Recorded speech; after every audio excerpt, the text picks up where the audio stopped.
জি, অভয়নগরের লোকজন জানে। মানে আপনার এলাকার লোকজন আপনাকে এই ঘটনা জানে? জি জি। তার মানে আপনি যদি অনুমতি দেন তাহলে আপনার ছবি পাবলিশ করতে আমাদের কোনো সমস্যা নেই, ফেসবুকে আমরা পাবলিশ করতে পারি। জি এটা খুবই দুর্ধর্ষ একটা ঘটনা যেটা আপনারা মুখোমুখি হতে যাচ্ছেন, এবং আমরা চাই না সিক্রেটসের কোনো ঘটনা কোনো গেস্টের ছবি পাবলিশ হওয়ার পরে তার সামাজিকতায় আঘাত হাসুক। তারপরেও ও অনুমতি দিয়েছে, কিন্তু বাকিটুকু হচ্ছে আমাদের বিচারের উপরে, যে ওর পুরো ঘটনা শোনার পরে আমরা সিদ্ধান্ত নিব যে আসলে আমরা পাবলিশ করবো কি করবো না। ঠিক আছে, আপনি তো শোনেন আমাদের এই সিক্রেটস অনুষ্ঠানটা? আমি অনেক বেশি দিন থেকে শুনি না ভাই। আচ্ছা, কবে থেকে শোনেন? আমি এই গত 2.5-3 মাস শুনতেছি। যশোরে বসে?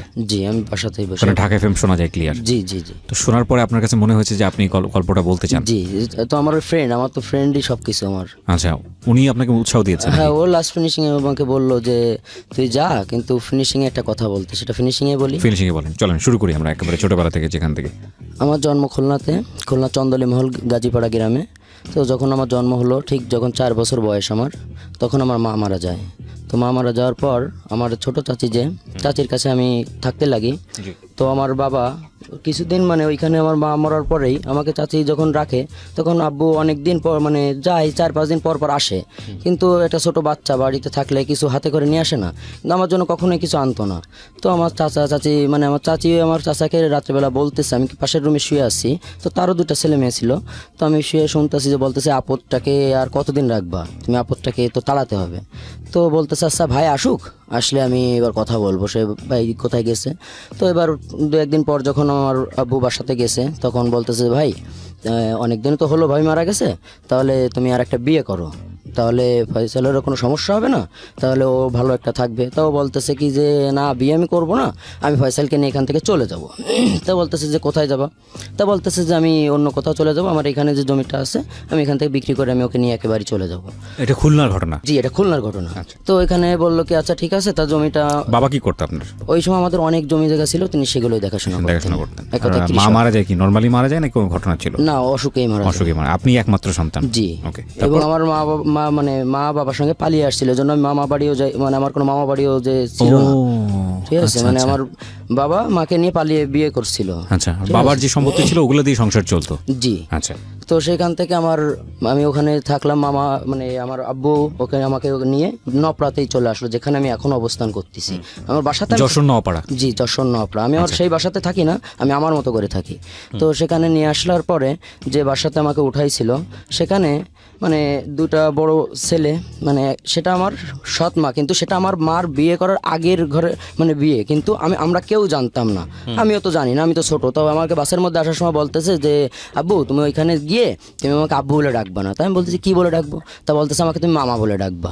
আমি ঠিক বুঝিনি, মানে উনি আপনাকে যেখানে নিচ্ছে সেখানে কি হয়েছে, উনি আরেকটা বিয়ে করে রেখেছিল? জি, সেখানে আমার থেকে বড় তার ছেলে আছে 2টা। এটা আগের বিয়ে? আগের বিয়ে, কিন্তু কেউ জানে না। আপনার মাও জানতো না? কেউ জানে না।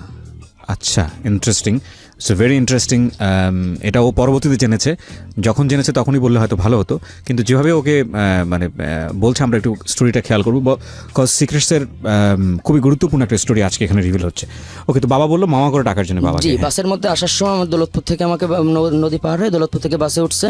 তো আমাকে এবার বুঝাতে আসছে যে তুমি আমাকে মামা বলে ডাকবি ওইখানে গেলে। আমি বলতেছি যে কোথায় যাবো, তখন তো ছোটো, আমি তো তেমন কিছু বুঝি না। তো বললো কি যে ওখানে চল, কোনো সমস্যা হবে না, ওখানে তোকে আমি স্কুলে ভর্তি করে দিব। তো এইখানে নিয়ে আসলো যশোর নপড়াতে, নিয়ে আসার পর সেই বাসায় আমাকে রাখলো। তো জিজ্ঞাসা করলো সেই ভদ্রমহিলা যে এ কে? তা বলতেছে আমার বোনের মেয়ে, আমার বোনটা মারা গেছে, তো এখানেই থাকবে। তো বললে ওই ছেলে, ওনার যে 2টা ছেলে বললো কি আচ্ছা ঠিক আছে, খুব নর্মালি খুব ভালো ব্যবহার করতেছে, ছোটো মানুষ। আমাকে রুমের মধ্যে নিয়ে গেল, নিয়ে যে আসো, আমাকে খুব খাওয়া দাওয়া খুব কিছুই করতেছে। এরপর পরের দিন 2-3 দিন যাওয়ার পর আমাকে যে মক্তব পড়াই ভোরবেলা, আজান ফজরের নামাজের পরে যে সকালে, আমি ওইগুলো কোরআন শরীফ ধরলাম, আমপারা পড়ে কোরআন শরীফ ধরছি। ধরার পর আমাকে যখন আমার মানে ভর্তি করে দিয়েছে, তার 1 বছর পরেই ক্লাস প্রাইমারি স্কুলে আমাকে ভর্তি করে দিয়েছে। তো এইভাবে 2 পর্যন্ত পড়া হয়েছিল এখানে। পড়ার পর এর মধ্যে থেকেই আমার মানে আস্তে আস্তে, তো 2 বছরের কাহিনী হয়ে চলে গেল। তো এর মধ্যে আস্তে আস্তে আমাকে আমার যে সৎ মা, ওখানে কিন্তু 2-1 মাস যাওয়ার পরেই আমার বাবাকে বলতেছে যে এখানে এতদিন থাকবে কেন, তুমি একে অন্য কোথাও, তুমি কোনো এতিমখানায় রেখে আসো, ওই করো, এখানে তো এতদিন রাখা যাবে না। আর এইটা ছিল হচ্ছে যে এখানে যে আমার বাবার যে ওয়াইফ, তার বাড়ি, কিন্তু এটা কিন্তু আমার বাবার বাড়ি না। আচ্ছা আচ্ছা, ইন্টারেস্টিং। ওকে, এখন তার বাড়ি সে আমার বাবা থাকতেছে, তো সে যেটা বলবে সেটাই ফাইনাল ডিসিশন। রাইট। ঠিক আছে। তো এখানে বলতেছে যে এখানে থাকুক, সমস্যা না, আর একটু বড় হলে আমরা ওকে কোথাও রেখে আসবো। আচ্ছা, তো বললো কি আছে, এবারে ওই ছেলে দুইটা, তখন বড় ছেলেটা উনি কিন্তু হিরোইন খেত। তো উনি আমাদের গরুয়াটখোলা নাম উল্লেখ করা যাচ্ছে, তো গরুয়াটখোলা এখানে ছোট ছোট বাচ্চারা গাঁজা বিক্রি করে হাফ প্যানের মধ্যে দিয়ে। তো উনি আমাকে ওই ছোটোবেলায়, তখন আমার বয়স 7 থেকে 8 বছর বয়স হবে, তো আমাকে ওইখানে নিয়ে যেয়ে বলতেছে ভাই চল। আমি গেছি, ওদের মনে যে শয়তানি সেটা তো আমি জানতাম না। তো আমাকে নিয়ে যেয়ে আমাকে দেখাই দিচ্ছে দূর থেকে যে 20 টাকা দিছে, দিয়ে বলতেছে যে ওইখানে যা, যে বল কি যে 1 টুপলা দেন, দিলে তোকে দিয়ে দেবে। তখন আমি ওখানে যে আমি দিছি, দিয়ে নিয়ে রেল লাইন থেকে নিচে নামিছি, মসজিদের সামনে আসছি, গলি থেকে ও তো দাঁড়ায় রয়েছে খেজুর গাছ। এটা নিতে পাঠাইছে হচ্ছে আপনার ভাই, আমার সৎ ভাই, হ্যাঁ সেটাই বলছি। ওকে, যেটা বড় 2 ভাই তোরা। আচ্ছা, সে খেজুর গাছের ওইখানে দাঁড়ায় আছে মসজিদের পাশে। আমি অর্ধেক পর্যন্ত আসছি, 4 থেকে 4 মিনিটের রাস্তা। তো আমি কেবল অর্ধেক আসছি, ঠিক সেই সময় সিম্পলে 2জন পুলিশ কিন্তু আমাকে এসে বলতেছে বাবু শোনো। এবার আমি গেছি, তা বলতেছে যে তোমাকে একটু চেক করি দেখি। এখন আমাকে তো চেক করে তোমার কাছে তো মনে করেন ওটা পাইছে। তখন কিন্তু আমি দেখতেছি, আমি বলতেছি ওই যে আমাকে নিতে পাঠাইছে আমার ভাই। তখন কিন্তু ও কিন্তু এগিয়ে আসছে, এসে বলতেছে না আমি তো একে চিনি না। তখন আমার বাড়ি মানে আমার বাবাকে ডাকা হলো, ডাকলে বলতেছে যে তুই যখন এত খারাপ হয়ে গেছিস এত অল্প বয়সে, তা তুই যে আমাকে যশোর ছোট যে জেলখানা ওখানে রাখা হয়েছিল। আপনার বাবাও বিষয়টা বিশ্বাস করলো না? না, সেটা যে তারা যেটা বলতেছে সেটাই মনে করেন ফাইনালি, আমার যে কোনো একটা কথা সেটা কোনো কথা না, সেটাই মনে করেন যে জেদ হয়ে দাঁড়াচ্ছে আমার মনে। আমি সেটাই তো বুঝতে যে পারছি এত ছোট অল্প বয়সে এতটা পেশার মাথার মধ্যে নিলে যে কেমনটা সেই ছেলেটা যে কি হয়। বাবা বললো যে তুই জেলখানায় যা, এটা জেল খাটা। সে আমাকে কিন্তু ছাড়ালো না, সেখানে পুলিশ কিন্তু বললো যে 1000 টাকা দিলে আমাকে ছেড়ে দিবে, সেখানে সে টাকাটাও আমাকে দিল না। সে আমাকে কিন্তু থানায় নিয়ে গেল, নিয়ে যে আমাকে ছোট যে বাচ্চাদের যেখানে রাখে ওইখানে রাখা হলো। রাখার পর আমাকে 5 মাস পরে, আমার কোনো উকিল নাই কিছু নাই, আমাকে বললো যে সরকারি উকিল আমাকে দিবে। তো আমি বললাম যে আমাকে এইখানে থাকে, আমার তো কেউ নাই। আমি তো জজ ম্যাডাম ছিল সেখানে, জজ ম্যাডাম। তো ম্যাডামকে আমি বললাম যে ম্যাডাম আমাকে একটু কথা বলার অনুমতি দেওয়া যাবে? তো ম্যাডাম বললো কি হ্যাঁ বলো। তো আমি বললাম কি যে আমার কোনো উকিল না, আপনারা যদি এখানে যতদিন রাখবেন আমি ততদিন থাকবো, আমার তো বাইরে যেও কেউ নাই, আমি কোথায় যাব? তো বললো কি যে আমাকে 6 মাস রাখার পর আমাকে কিন্তু ছেড়ে দেয়। দেওয়ার পর 6 মাস আপনি জেলে ছিলেন? জি, 6 মাস। ওই 6 মাস জেলের অভিজ্ঞতাটা কি ছিল? 6 মাস তখন আপনি কোন ক্লাসে পড়েন? ক্লাস 2-তে পড়ি। তখন ক্লাস 2-তে পড়ে। খেয়াল রাখবেন প্রিয় শ্রোতা, আজকের এই গল্প সিনেমাকেও হার মানাবে, এবং আমি জানি বলেই আপনাদেরকে বলছি। ওকে, তো 6 মাস জেলে কি করেছেন ওই সময়, মনে আছে কি ঘটনা? জি মনে আছে। ওখানে ছোট মানুষ, ওখানে পুলিশ যারা ছিল জমাদার বাবু বলে ওখানে, তো ওরা খুব খাবার দাবার সব মানে বাচ্চারা, ওখানে সব বাচ্চারাই থাকে। তো ওখানে কিন্তু এই বাচ্চাদের কি কিরকম বাচ্চা রাখে, মনে করেন ওর মা একটা খারাপ কাজ করেছে, ওর মাকে ভালো জেল ওই বড় জেলে রাখছে, ওর বাচ্চারা মার সঙ্গে দেবেন, একটু বড় হলে তাদের সঙ্গে দেয় না, ওদের আলাদা এখানেই রাখে। এরকম কিছু আছে। আবার কিছু আছে অপরাধ যারা বস্তিতেই থাকেন, তারা ওই মাদক ব্যবসা ট্যাবসা করেন, তাদেরকে বাচ্চা জেলখানায় রাখা হয়। তো এক্ষেত্রে 6 মাস পর যখন আমি চলে আসলাম, এসে কিন্তু আমি ডাইরেক্টলি কিন্তু বাড়িতেই উঠছি। কেউ আপনাকে আনতে যায়নি? না, আমাকে কেউ আনতে যায়নি, আমি কিন্তু নিজে থেকেই বাসাতে আসছি। কোর্ট থেকে আপনাকে ছেড়ে দিল? জি, আমাকে ওই ম্যাডাম ছেড়ে দিল।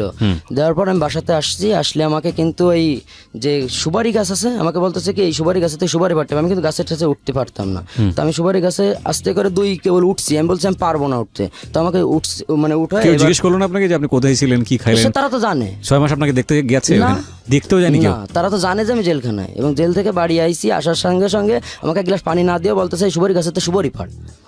কোনো এমনি কোনো নর্মালি তারা কিন্তু কোনো কিছু জিজ্ঞাসা করলো না, না বললে সুপারি গাছে আমি 2 উঠছি, কিন্তু আমি তো উঠতে পারতেছি না। তখনও জানে যে আপনি আপনার বাবার সন্তান না? তখনও বাড়িতে ফ্ল্যাশ হয়নি বিষয়টা? তখনও ফ্ল্যাশ হয়নি? আচ্ছা, ফ্ল্যাশ হয়নি। আচ্ছা, তারপর? তখন ওই যে গরুর খুঁটা পোতে না এরকম বাঁশ দিয়ে, ওইটা দিয়ে আমি উঠতে পারতেছি না বলে, যে ওর যে 2টা ভাই যেটা আমাকে ধরিয়ে দিয়েছিল, ওই ভাইটা আমাকে মনে করেন পায়ে, যে এখনো আমার এখানে কিন্তু ব্যথা হয় মাঝে মধ্যে অমাবস্যা পূর্ণিমায়, জোরে বাড়ি দিছিল, দিলে কিন্তু আমি নিচে পড়ে গেছি। তো মনে করেন ওইখান থেকে আমি খুব কষ্ট পেলাম। তা পাওয়ার পর আমি রুমে চলে আসলাম। আসার পর কেমন যেন মনে আছে যে এখানে আমি আর থাকবো না, কিন্তু আমি যাবো কোথায়? আমার তো নেই মামা বাড়ি, মানে যে কোথায় যাব আমি, এরকম কোনো পরিস্থিতি নেই। ওদিকে ছোটো চাষির কথা শুনে যে আমি যে সেইখানে চলে যাব, সেরকম কোনো সিচুয়েশন নেই। এখন আমি ভাবতেছি যে এখন তাহলে আমার বাসা ছেড়ে আমি কোথাও অন্য কোথাও চলে যেতে হবে। তো আমি রাত্রেবেলা একা একা বাসা থেকে বেরিয়ে আসলাম। আসার পর আমি বেনাপোলের টিকিট কাটলাম। সেখান থেকে আমি আসার সময় আমি টাকা চুরি করে নিয়ে আসছিলাম, কিছু 600 টাকা চুরি করছিলাম আমি বিছানার তলা থেকে আমার আব্বুর। আচ্ছা, তো সেই টাকাটা নিয়ে আমি যখন নপড়া রেল স্টেশন থেকে আমি বেনাপোলে টিকিট কাটি, সেই ট্রেনে বেনাপোল আসি, বেনাপোল স্টেশনেই ওদিন রাত কাটাই। পরের দিন যে ফল বিক্রি করে ওইখানে যারা বর্ডার পার মারা করে, এর মধ্যে অনেক দালাল এসে আমাকে বলতেছে যে এই তুমি কোথায় যাবা, ইন্ডিয়া যাবা, ঠিক আছে তোমার কাছে 2000 টাকা আছে, তাহলে আমি তোমাকে ইন্ডিয়ায় পাঠাই দিচ্ছি, ওই কাজকর্ম সব দিয়ে দিবা, তুমি ছোটো মানুষটা কি আছে। আমি বললাম কি যে না আমি ইন্ডিয়ায় যাবো না। তাই এর মধ্যে একটা মুরব্বী লোক ফলের নিয়ে যাচ্ছে, তো উনি আমাকে বলতেছে এদিকে আসো শোনো। তা আমি বলতেছি কি, তা বলতেছে কি যে তুমি বাসা কোথায়, তা আমি বলতেছি কি যে নপড়ায়। তা বলতেছে এখানে কাদের বাসায় আসছো, তা আমি বলতেছি আমার কোনো কেউ নাই। তা বলতেছে তুমি আমার সাথে থাকবা, আমার এখানে কাজ করবা। তা আমি বলতেছি হ্যাঁ আমি কাজ করব। তা বলতেছে আচ্ছা ঠিক আছে তাহলে আসো। এবার ওইখানে গিয়ে দেখি আমার মতো আরেকটা ছেলে আছে। একটু থামাচ্ছি, আপনার তখন ক্লাস 2-তে পড়া অবস্থায় এই ঘটনা? জি, জি। তার মানে আপনি তখন ক্লাস 2-তে শেষের দিকে অথবা ক্লাস 3-তে পড়েন, এরকম বয়সে আছেন? জি জি জি। আচ্ছা, তার মানে 7 থেকে 8 বছর এখান বয়স। থেকে আবার লেখাপড়া শুরু করছি। আচ্ছা, 7 থেকে 8 বছর বয়স। তো ওই লোকের বাড়িতে গেলেন, গিয়ে দেখলেন যে আরেকটা ছেলে আছে আপনার মতো। জি, জি। ওকে, তারপর? সেই ছেলেটার নাম হচ্ছে রনি, যে আজও আমার সঙ্গে আছে। ওকে, সেই রনির সঙ্গে আমার ওখানে দেখা দিল যে তোরা দুই ভাই একসঙ্গে থাকবি এখানে থেকে। ওর ফলের মানে ওই বাড়ির মধ্যে যে প্যাকেটিং গুলো করতে হয় আমাদের দিয়ে ওইগুলাই করাতো। আর বলতো কি যে তোমরা যদি পড়তে চাও, ওই রনি ছেলেটা তখনও পড়তো, ওই লোকই পড়াতো। আচ্ছা, ওকে কোথা থেকে নিয়ে আসছে? জি। আচ্ছা, তো ওর বাসা ছিল হচ্ছে, আমার বাসা ছিল নপড়া আর ওর বাসা ছিল চেঙ্গুটিয়া, মানে একই জেলায় কিন্তু আমাদের ভিন্ন একটা জায়গায়। আচ্ছা। তো ওর সঙ্গে ও খুব ভালো যে আমরা একই এলাকার লোক। এখন ওই ও বলতেছে যে তাহলে এরে ওই স্কুলে ভর্তি করে দেন। তা আমি বললাম কি আমি এই নামটাই চেঞ্জ করে বলবো, ফয়সাল নাম আমি আর থাকবো না, মা বাবার কোনো নাম আমি থাকবো না, আমি আমার মতো করে যখন এসছে আমার নাম সেখান থেকে মনে করেন সানি নামে আমি পরিচিত থাকলাম। আপনি নিজেই দিয়েছিলেন নিজের নাম? জি, নিজের নাম সানি। আচ্ছা। তো সানি নাম হয়ে এখন মানে ওর নাম রনি, আমি নাম সানি রনি, দুজনই মনে করেন যে আমরা ওইখানে আমাদের 3-তে ভর্তি করলো। ওকে। করে ওইখানে আমি 6 পর্যন্ত পড়াশোনা করছিলাম। আচ্ছা। ওইখানে ওই মা বা ওনার যে ওয়াইফ ছিল, যে লোকটা আমাদেরকে এই ওইখানে সময়টাতে আপনি বাড়িতে যেতেন না? না না না, আমার সঙ্গে তাদের কোনো রকম কোনো সংযোগ নেই, কিন্তু সেটা পরবর্তীতে হয়েছে। সেটা তো হবেই, সামনের দিকে গেলে হয়তো বুঝতে পারবো। তো এই 4 বছর ধরে ওই বাড়িতে আপনি থাকলেন, ওই কাজ করতেন, ঠোঙ্গা বানানোর কাজ? ঠোঙ্গা বানানো না, তাহলে ওনার যে ফলের যে ঝুড়ির মধ্যে যে প্যাকেটিং গুলো করতে হয় ওইগুলো করতাম আর কি। আচ্ছা, ওইগুলো মানে নষ্ট, অনেক দূরে দূরে যাইতো, তো সে ট্রাকে করে অনেক দূরে যাবে যাতে মালগুলো নষ্ট না হয়। আচ্ছা, এগুলো আসতো কোথা থেকে, ফলগুলো? এগুলো আসতো ইন্ডিয়া থেকে আসতো, তারপরে বিভিন্ন রংপুর মানে যেখান থেকে অনেক বড় বড় ফল হয় সেখান থেকে ওইগুলো আসতো। উনি অনেক বড় ব্যবসায়িক ছিল। তারপর? তো এইভাবে থাকার পর রনি আর আমি একসঙ্গেই পড়তাম। যখন 6-এ দুজনই একসঙ্গে 6-এ, তো 5-এর থাকাকালীন তখন আমরা কিন্তু ওইখানে যে সেলেবগুলো ওখানে কিন্তু সবাই কিন্তু বেনাফুল লাইফে তো ওই সব মাদকের কিন্তু আসা যাওয়া সব কিন্তু ওইখান থেকেই। তো ওইখানে ওই স্কুলে যাওয়ার টাইমে সিগারেটের ওই যে ছোট ছোট খেয়ে মানুষ ফেলে দেয় না, ওইগুলো আবার শয়তানি করে আমরা কি করতাম, ওই প্যাকেটে করে কিন্তু একসঙ্গে 20টা-25টা কিন্তু এই ছোটো ফাফা ওইটা কিন্তু নিয়ে আমরা কিন্তু একটা বাগানে যেয়ে বসতাম। আচ্ছা, বসে বসে আপনারা টানতেন? হ্যাঁ, বসে বসে কিন্তু ওই 1 টান করে হতো, প্রত্যেকটা 1 টান দিয়ে ফেলে দিতাম। আচ্ছা। দিয়ে এবার দুজনে আবার ওই যার সময় আবার লেবুর পাতা খেয়ে যেতাম, যদি গালে গন্ধ পায় আচ্ছা। তাহলে আবার বকাবকি করবে ওকে। যে তোরা ছোটো মানুষ, তোরা এগুলো খাস কেন। ওকে। তো এইভাবে 6 পর্যন্ত যাওয়ার পর তখন রনিরে আমি বললাম কি যে ভাই ওরা আমি দোস্ত বলেই ডাকি, যে দোস্ত এখানে তো মনে করো যে অনেকদিন থাকলাম, তো আমরা অন্য কোথাও চলে যাই। তো বলতে কোথায় যাবি, তখন আমাদের ওইখানে যে ছেলে ফেলে ছিল, তো ওদের সঙ্গে অনেকেই যে ওরা ওই ফেন্সি আনা নেওয়া করতো ইন্ডিয়া থেকে, গরু ফেন্সি এইগুলো মনে করে আনা নেওয়া করতো। আচ্ছা, পাচার করতো আর কি? পাচার করতো। তো আমি ওকে বললাম কি যে ওই জায়গা যাবি, তো কোথায়, ওই বিজিবির গুলি খেয়ে মরবো না আমি। রনি আমাকে বললো, তাই আমি বললাম আচ্ছা ঠিক আছে তাহলে এখানে আর থাকা যাবে না। তো সেই কাকুরে আমি বললাম যে কাকু আমরা মানে এই চলে আসার কারণটা হচ্ছে ওনার একটা ছেলে ছিল, বড় ছেলে, উনি সেই টাইমে বিয়ে করছিল, আমরা যখন 5-এ উঠছিলাম তখন উনি ওইখানে বিয়ে করছিল ওনার ছেলে। ওকে। বিয়ে করার পর ওই যে ওয়াইফটা, ওনার যে বৌমাটা আমাদেরকে কিন্তু তেমন একটা বেশি একটা ইয়ে করতো না, আমরা বাড়ি থাকতাম। আচ্ছা। এই জন্যই যে তাদের কাজ করাতে তাকে বলতো যে তার শ্বশুরের যে বাবা যে ওদের দিয়ে আপনি কাজ করাচ্ছেন কিন্তু ওদের বাসায় রেখে খাতি দেওয়ার তো কোনো মানে নাই, ওদেরকে আপনি গোডাউনে রেখে দেন, ওইখান থেকে আপনি ওদের হোটেলে খাওয়ান, কিন্তু বাসায় তো এইভাবে দুটো ছেলেকে এইভাবে নিয়ে আসা তো ঠিক না। তা বলতেছে যে বোমা ওরা এতদিন ধরে রয়েছে, ওরা আমার নিজের ছেলের মতো, ওরা ওদের দ্বারা কোনো খারাপ কিছু তো পায়নি যে ওদেরকে মানে পাঠাই দিতে হবে। তো কথাগুলো শুনে কিন্তু রনি কিন্তু খুব জেদি, আমিও খুব জেদি, তো আমাদের খুব খারাপ লাগলো। এমনি ছোট বয়স থেকে এমনি মনের মধ্যে একটা অন্যরকম জেদ চলে আসছিল আমার। এই পর্যায়ে ছোট্ট একটা আপলোড করেছি আমাদের ইউটিউব চ্যানেলে, যারা এখন পর্যন্ত সাবস্ক্রাইব করেননি আমাদের ইউটিউব চ্যানেলটি থেকে বেল বাটনটি অন রাখেননি, নোটিফিকেশন অন রাখেননি, তাদেরকে আমরা বলবো যে আপনারা আসলে অতি শীঘ্রই করে ফেলুন, কারণ আমাদের এই ইউটিউব চ্যানেলটি আসলে মূল জায়গা হবে আমাদের এইসব অনুষ্ঠানগুলোর সাথে। আরও নতুন নতুন কন্টেন্ট নিয়ে আমরা ভবিষ্যতে এই জায়গাটিতে রেডিওটিকে, ঢাকা এফএমটিকে অন্যভাবে চেনানোর কাজ শুরু করেছি। সো যারা এটা করেননি তাদেরকে আমরা বলবো যে ওখানে সাবস্ক্রাইব করুন। আমাদের ঢাকা এফএমের চ্যানেলটি হচ্ছে www.youtube.com/DFM904। একটি লাভ হবে এখানে সাবস্ক্রাইব করলে, সেটা হচ্ছে এখন পর্যন্ত বুধবারে প্রচারিত জীবন গল্প এবং সিক্রেটস অনুষ্ঠানের যতগুলো এপিসোড প্রচারিত হয়েছে প্রত্যেকটি এপিসোড এখানে আপলোড করা হয়েছে। এবং সবিনয়ে বলতে চাই, যারা আমাদের অনুষ্ঠানগুলো আমাদের চ্যানেল থেকে নিয়ে এবং একই সাথে রেডিও থেকে নিয়ে কিংবা আরেকটি ওয়েবসাইট আছে, আমি সেটার নাম উচ্চারণ করছি না, সেখান থেকে কপি করে যারা ইউটিউবে আপলোড করেছিলেন বা করছেন, তাদের চ্যানেলগুলো প্রত্যেকটি চ্যানেল হুমকির মুখে। আমি সবাইকে রিকোয়েস্ট করছি এসব কাজ করবেন না। অরিজিনাল কন্টেন্ট নিয়ে আপনারা কাজ করুন। ইউটিউব থেকে পয়সা রোজগার করতে হলে ইউটিউব কিছু পলিসি বেঁধে দিয়েছে, সেটা মেনটেন করুন। যারা অনেক দিন ধরে এইসব কাজ করছেন, বিভিন্ন রেডিও থেকে অনুষ্ঠান নিয়ে এইসব কাজগুলো করছেন, তাদের জন্য অশনি সংকেত, কারণ ইতোমধ্যেই বেশ কয়েকটি ইউটিউব চ্যানেল বন্ধ করে দেওয়া হয়েছে। এরকম ইউটিউব চ্যানেল যারা এই রাতের বেলার এই প্রোগ্রামগুলো কপি করেন, বিশেষ করে ঢাকা এফএমের প্রোগ্রাম, এবং অনেকগুলো পাইপলাইনে আছে যেগুলো বন্ধ করে দেওয়া হচ্ছে। সুতরাং আপনি যদি এই কাজটি করে থাকেন, যেটা আমাদের চোখে এখন পর্যন্ত পড়েনি, এবং কিংবা আপনি কোনো কপিরাইট ইস্যুতে পড়েননি, আপনাকে বলবো অতি দ্রুত আজকে রাতের মধ্যেই আপনি কন্টেন্টগুলো নামিয়ে ফেলুন। এটা আপনার চ্যানেলটি যদি আপনি টিকে রাখতে চান, সেজন্য বললাম। আর বাকিটুকু আপনার ইচ্ছা। ওকে, যেখানটায় আমি ছিলাম, ফয়সাল। তো ওইখান থেকে কিন্তু আমরা বললাম কি 6 থেকে এখান থেকে চলে আসলাম। আমরা এসে নতুন করে আমি কয়লার ঘাটে কাজ করলাম নপড়াতে। রনি এবং সানি দুজনেই বের হয়ে গেলেন একসাথে। নরি আর সানি কাকুকে বলেই যে এইখানে যদি আমরা থাকি তাহলে হয়তো বা আমাদের জন্য আপনার কোনো রকম কোনো সংসারে অশান্তি হোক, এটা কিন্তু আমরা চাই না। তখন আমাদের বয়স কিন্তু প্রায় 11 থেকে 12 বছর, মানে যথেষ্ট আমরা একটু বুঝি।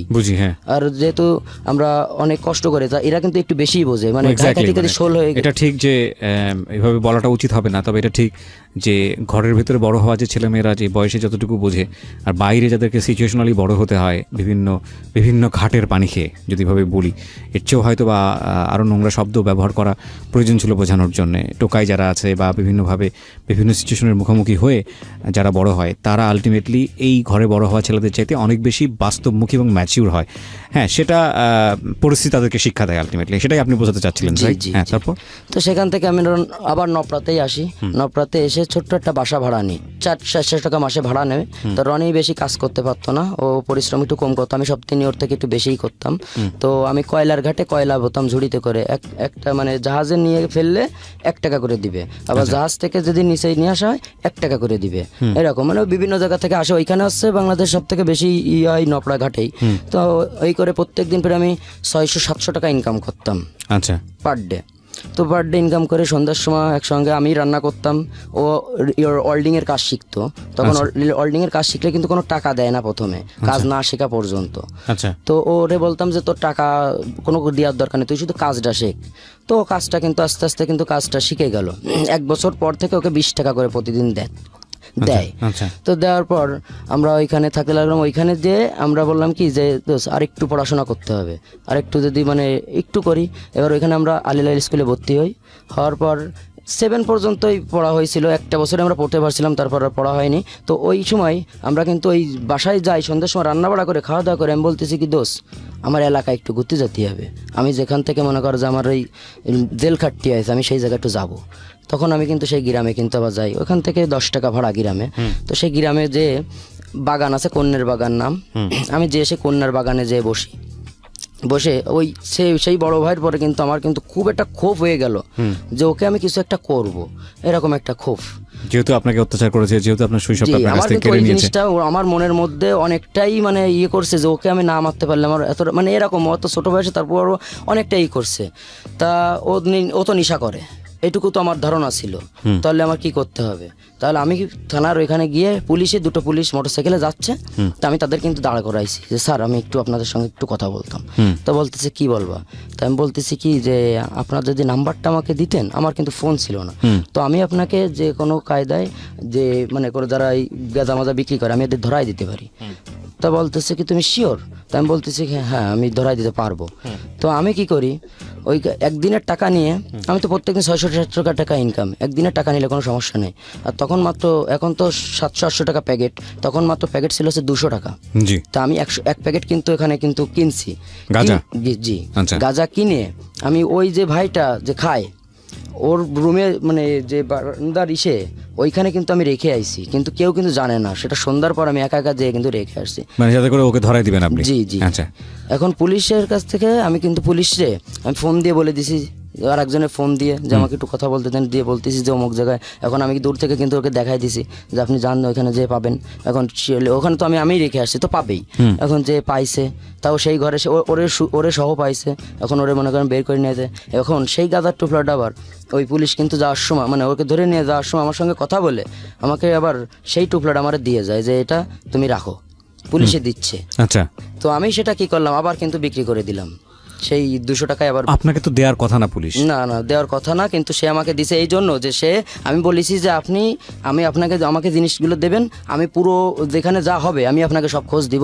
উনি কিন্তু থানাবন্ত লোক নেয় না, খারাপ ভালো পুলিশ সব জায়গায় আছে। আর উনি কিন্তু সেই ভালো অফিসার ছিলেন না, তিনি কিন্তু থানায় সেই আসামিগুলো নিত না, আমি যে আসামিগুলো ধরিয়ে দিতাম। আচ্ছা ঠিক আছে, তারপর কি করতো উনি? ওনাকে মনে করেন ওই বাসা থেকে টাকা খেয়ে ওনার কাছ থেকে সেই সময়টাই 4,500 টাকা নিছিল ওর কাছ থেকে। হ্যাঁ, উনি কিছু টাকাই খাবে। দুজন আসতো, উনি কিন্তু গাড়ি নিয়ে যে পুলিশের যে বহল নিয়ে আসে, উনি কিন্তু বহল নিয়ে আসতো না, সিরেফ 2 টাকা আসতো মোটরসাইকেলে, এসে ওইটা কাটিং করে নিয়ে চলে যেত।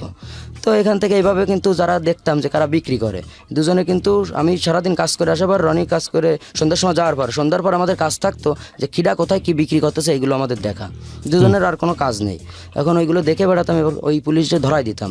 দিলে ওরা যে গাঁজাগুলো আমাকে দিত, এই গাঁজাগুলো কিন্তু আবার বিক্রি করা শুরু করলাম, আমরা বিক্রি করতেছি। মানে উল্টে এখন গাঁজা বিক্রি করা শুরু করলেন। এবং ওই পুলিশ তো ওনার কাছ থেকে কমিশন খাইতো, আপনাদের কোনো কমিশন দিত ওই সময়? কাদের? ধরেন হ্যাঁ, মনে করেন 4,500 টাকা নিল, আমাদের দুজনে 500 টাকা দিল। আচ্ছা, এটা দিত? এটা দিত, আবার গাঁজাগুলো দিয়ে, মনে করেন 4-5 প্যাকেট গাঁজা পাইছে, আমাকে 2 প্যাকেট দিত, ওরাও সেবন করতেন। আচ্ছা। ঠিক আছে, এখন আমাদের 2 প্যাকেট দিত, আমরা 2 প্যাকেট কি করতাম, আমরা কিন্তু তখন সেবন করতাম না গাঁজা, তখন একটু সিগারেটটা আমরা শুরু করছিলাম। আচ্ছা। তো ওইটা আমরা বিক্রি করে ওই টাকাটাও আমরা আলাদা রাখি, আমরা টাকা কিন্তু সব জমিয়ে রাখতাম। আচ্ছা। আমাদের রুমে দুজন মিলে একসাথে জমা? দুজন মিলে একসঙ্গে জমাতাম। ওর কিন্তু বেশি ইনকাম ছিল না, ইনকাম যা ছিল আমারই ছিল। আচ্ছা। তো এই ক্ষেত্রে আমরা ওইখানে কাজ করতে করতে, ওইখানে সেই একটা পাড়া আছে যেখানে যে একটা বাসা ভাড়া থাকে, সেই বাসা ভাড়ায় সব মহিলারাই থাকেন এবং তাদের একটা সর্দার আছেন। তিনি কিন্তু এই দিনের বেলা সবাই ঘুমায় থাকে, রাত্রেবেলা বিভিন্ন জায়গায় তাদের নিয়ে যেতে হয়। তো এরকম এসে রনির সঙ্গে একটা লোক কথা বললো, সেই মহিলার সঙ্গে কথা হলো। তো রনি বললো কি যে দোষ, রাত্রেবেলা আমি যখন গেছি, তা বললো কি দোষ, আমাদের যে আমরা যেখানে বাসা ভাড়া থাকতাম তা 3 বাসা পরে। তা বলতেছে দোষ ওই বাসায় না, মনে কর যে তখন তো 13 বছর টছর বয়স হয়ে গেছে, একটু তো বুঝি। তো বলতেছে দোষ ওই বাসায় মনে কর আমার, বলতেছে ওই জায়গাতেই থাকে, তা আমাকে সব খাওয়া দাওয়া, তোর আমার সবার খাওয়া দাওয়া দেবে না, তাহলে আর আমাকে রান্না করে খাতে হবে না, আমরা তো ভালো করে রান্না করতে পারি না। তা আমি বললাম কি যে কি করতে হবে, তা বলতে তুই তোর মতো কাজ করবি, আমি মনে কর যে ওই জায়গাটায় যে কাজ করায় তাই করবো। তা আমি বলতে কী কাজ করাবে সেটা কি তুই জানিস? তা বলতেছে সেটা আমরা যেয়ে দেখবো, আমরা শুনে মিলে কাজ করব। তো আমি বললাম চলো। এখন গেলাম, সেই মহিলার নাম আমি বলছি না, তো সেই মহিলার কাছে গেলাম, যে বললাম যে আন্টি আমাদের কি কাজ করতে হবে। তো সে আন্টি বললো কি যে তোমাদের কাজ হচ্ছে তোমরা কি দুজনই থাকবা? তা আমরা রনি বলতেছে কি যে না, দুজন থাকবে না, আমি একাই থাকবো। তা বলতেছে আচ্ছা ঠিক আছে, তাহলে ওর কাজ হচ্ছে প্রত্যেকদিন রাত্রেবেলা আমাদের যে মেয়েগুলো যেখানে যেখানে যাবে, মেয়ের সঙ্গে যাবে, যে সেখানে বসে থাকবে, মেয়ে আবার যখন আসবে মেয়ের সঙ্গে আবার চলে আসবে, কাজ হচ্ছে এইটাই, বডিগার্ড। হ্যাঁ। তো তারপর ওইখান থেকে এইভাবে কিছুদিন যায়। এর মধ্যে ও কিন্তু এর মধ্যে আমি আর ওইতে কালী পূজা দেখতে গেছি, এর মধ্যেই কালী পূজা ছিল। তো আমাদের জীবনে ফার্স্ট যে মেয়ের সঙ্গে হয়েছে, সম্পর্ক না, এটা কোনো সম্পর্ক বলে না, যেটা পুজোর মণ্ডপে আমরা কলপাটে দাঁড়ায় আছি, পুজো দেখতেছি, সবাই নাচা গানা করতেছে। এর মধ্যে থেকে আমাদের থেকে অনেক সিনিয়র হবে, তখন আমাদের বয়স 14, ওই মেয়েটার বয়স 18-19 হবে সর্বনিম্ন। তো সেই মেয়েটা কিন্তু এসে বলতেছে যে তোমাদের বাসা কোথায়? তা আমরা বলতেছি এইখানেই থাকি আমরা। তা বলতেছে তোমরা কি কালীবাড়ি মন্দির চেনো? মানে আমরা যেখানে আছি সেটা হচ্ছে ছোটো মন্দির, আর কালীবাড়ি মন্দির ওখান থেকে অনেক দূরে। ঠিক আছে। তো আমরা বললাম হ্যাঁ চিনি। তা বলতেছে কি চলো আমাকে নিয়ে চলো। তা বললি দুজন একসঙ্গে যাচ্ছি। তা বলতেছে না, একজন চলো। ঠিক আছে, দুজন যাওয়া লাগবে না। এখন রনি বলতে তাহলে তুই যা, আমি তাহলে ওই আন্টির ওইখানে যাচ্ছি। ও চলে গেল আন্টির ওইখানে, আমি এই মেয়ের সঙ্গে ওইখানে চলে গেলাম। যে রিক্সায় আমাকে নিয়ে গেল, নিয়ে যে ও যে মানে 2টা মন্দির ঘুরছিল, কালী মন্দির আর হচ্ছে শ্মশানঘাটের মন্দির। প্রত্যেক মন্দিরে উনি 1000 করে টাকা দিল, হিন্দু ছিল সে মেয়েটা। জি। তো সেখান থেকে আসার সময় আমি বলতে চলেন তাহলে রিক্সায় আবার আপনাকে এগিয়ে দিয়ে আমি চলে যাব, আমার অনেক রাত হয়ে যাচ্ছে, প্রায় 11:30 বেজে গেছে। তো বলতেছে কি যে এই পাশে না, চলো আমরা এই পাশে হাঁটতে হাঁটতে যাই, রেল লাইন দিয়ে হাঁটতে হাঁটতে যাই। তো রেল লাইন দিয়ে হাঁটতে হাঁটতে গিয়ে যে স্টেশনের এই মানে পাশে কিন্তু অনেক বগি ফেলানো থাকে, মানে মালগাড়ির ইয়েটা ওটা ফেলানো থাকে। তো বললো কি যে ওই উপরে উপরে ওঠো, উঠিছি, বলতে আমার হাতটা ধরো, ধরিছি। ধরার পরে তখন কিন্তু ওই জিনিসটা আমরা অতটা মানে আপনি ওই জিনিস সম্পর্কে অবগত ছিলেন না? না না না, আচ্ছা, ওই ফার্স্ট টাইম। ওকে। তো আমাকে মেয়েটা ভিতরে নিয়ে আমি বলতেছি কি যে কাছে এই জায়গায় বসো। আমি বলছি অন্ধকারের মধ্যে কি জন্য বসবো, আপনি চলেন ওই জায়গায় বসার জায়গা আছে, ওইখানে গিয়ে বসি। তা বলতেছে কি যে না এখানে বসো, সমস্যা নেই। এখন উনি কিন্তু আস্তে আস্তে কিন্তু ওকে, বুঝতে পেরেছি। আমরা জায়গাটা ইন ডিটেইলে যেতে যাচ্ছি না। আপনি জিনিসটা অবগত ছিলেন না, কিন্তু সামহাউ উনি এই বিষয়টাতে আপনার সঙ্গে লিপ্ত হয়। জি। তারপর লিপ্ত হওয়ার পর সে আমাকে কিছু টাকা দেয়। ওই আপনাকে টাকা দেয়? জি, উনি আমাকে 700 টাকা দেয়। আচ্ছা। তখন 700 টাকা দিয়ে বলতেছে যে এটা মনে করো যে তুমিও আমাকে চেনো না, আমিও তোমাকে চিনি না, তোমার সঙ্গে। এটা কি ভদ্রঘরের ফ্যামিলির ছিল? যেহেতু আপনারা ওই ধরনের পরিবেশের সঙ্গে আগে থেকে মিশতেন, বিশেষ করে রনি তো জানতো, কারণ রনি তো এই কাজের সঙ্গে জড়িত ছিল। রনি তো ওখান থেকেই চলে গেল। আচ্ছা, তো রনি বুঝতে পেরেছিল বিষয়টা নাকি? রনি তো বুঝতে পারে, রনি তো অনেক মানে এই বিষয়ে অনেক এক্সপার্ট ছিল। হ্যাঁ, অনেক স্মার্ট ছিল। তো প্রতিদিনই মনে করেন রান্না করতে অত কষ্টের কাজ করতে। ওই লাইনের মেয়েরাই ছিল নাকি একেবারে ভদ্র ঘরের পরিবারের? না, ওই ঘরের মেয়ে সে ছিল না, কি ছিল না সেটা আমি বলতে পারবো না। জানেন আপনার লাইফে যেটা ঘটেছে সেটাই। ওকে, তারপর? তো সেখান থেকে ওনার বলল আমার বাড়ি হচ্ছে নদীর ওই পার। তো উনি ঘাট দিয়ে চলে গেল, আমি আমার মতো রুমে আসলাম। এবার রনির আমি তো যাই কিছু হোক না কেন আমরা কেউ শেয়ার করতেন, আমরা কিছু লোকাতাম না। তা বলতেছে তুই আমি যদি যেতাম তাহলে আমিও পাতাম। মানে আমাদের মনের মধ্যে তো মনে করেন আবেগ, তখন আবেগ কাজ করতেছে। তো বলতেছে, আমি বলছি তা তুই তো সবসময় ওর মধ্যে পড়ে থাকিস, তো তুই তো যখন করিস তখন হ্যাঁ ওর সব বড় বড় না দেবে নে বললি, তা গেলো আমার লাথি দিয়ে বের করে দিল ওই জায়গার থেকে। হ্যাঁ, তা এবার ওইখান থেকে আরো 1 বছর ওইখানেও থাকলো। আমি ওইখান থেকে মনে করেন যে 1 বছরের মধ্যে 27,000 টাকা গুছাই ফেলছি আমি। আচ্ছা। আর ওখানে খাওয়া দাওয়া তো আমাদের কোনো খরচ ছিল না, খাওয়া দাওয়া খরচ ছিল ওইখানে।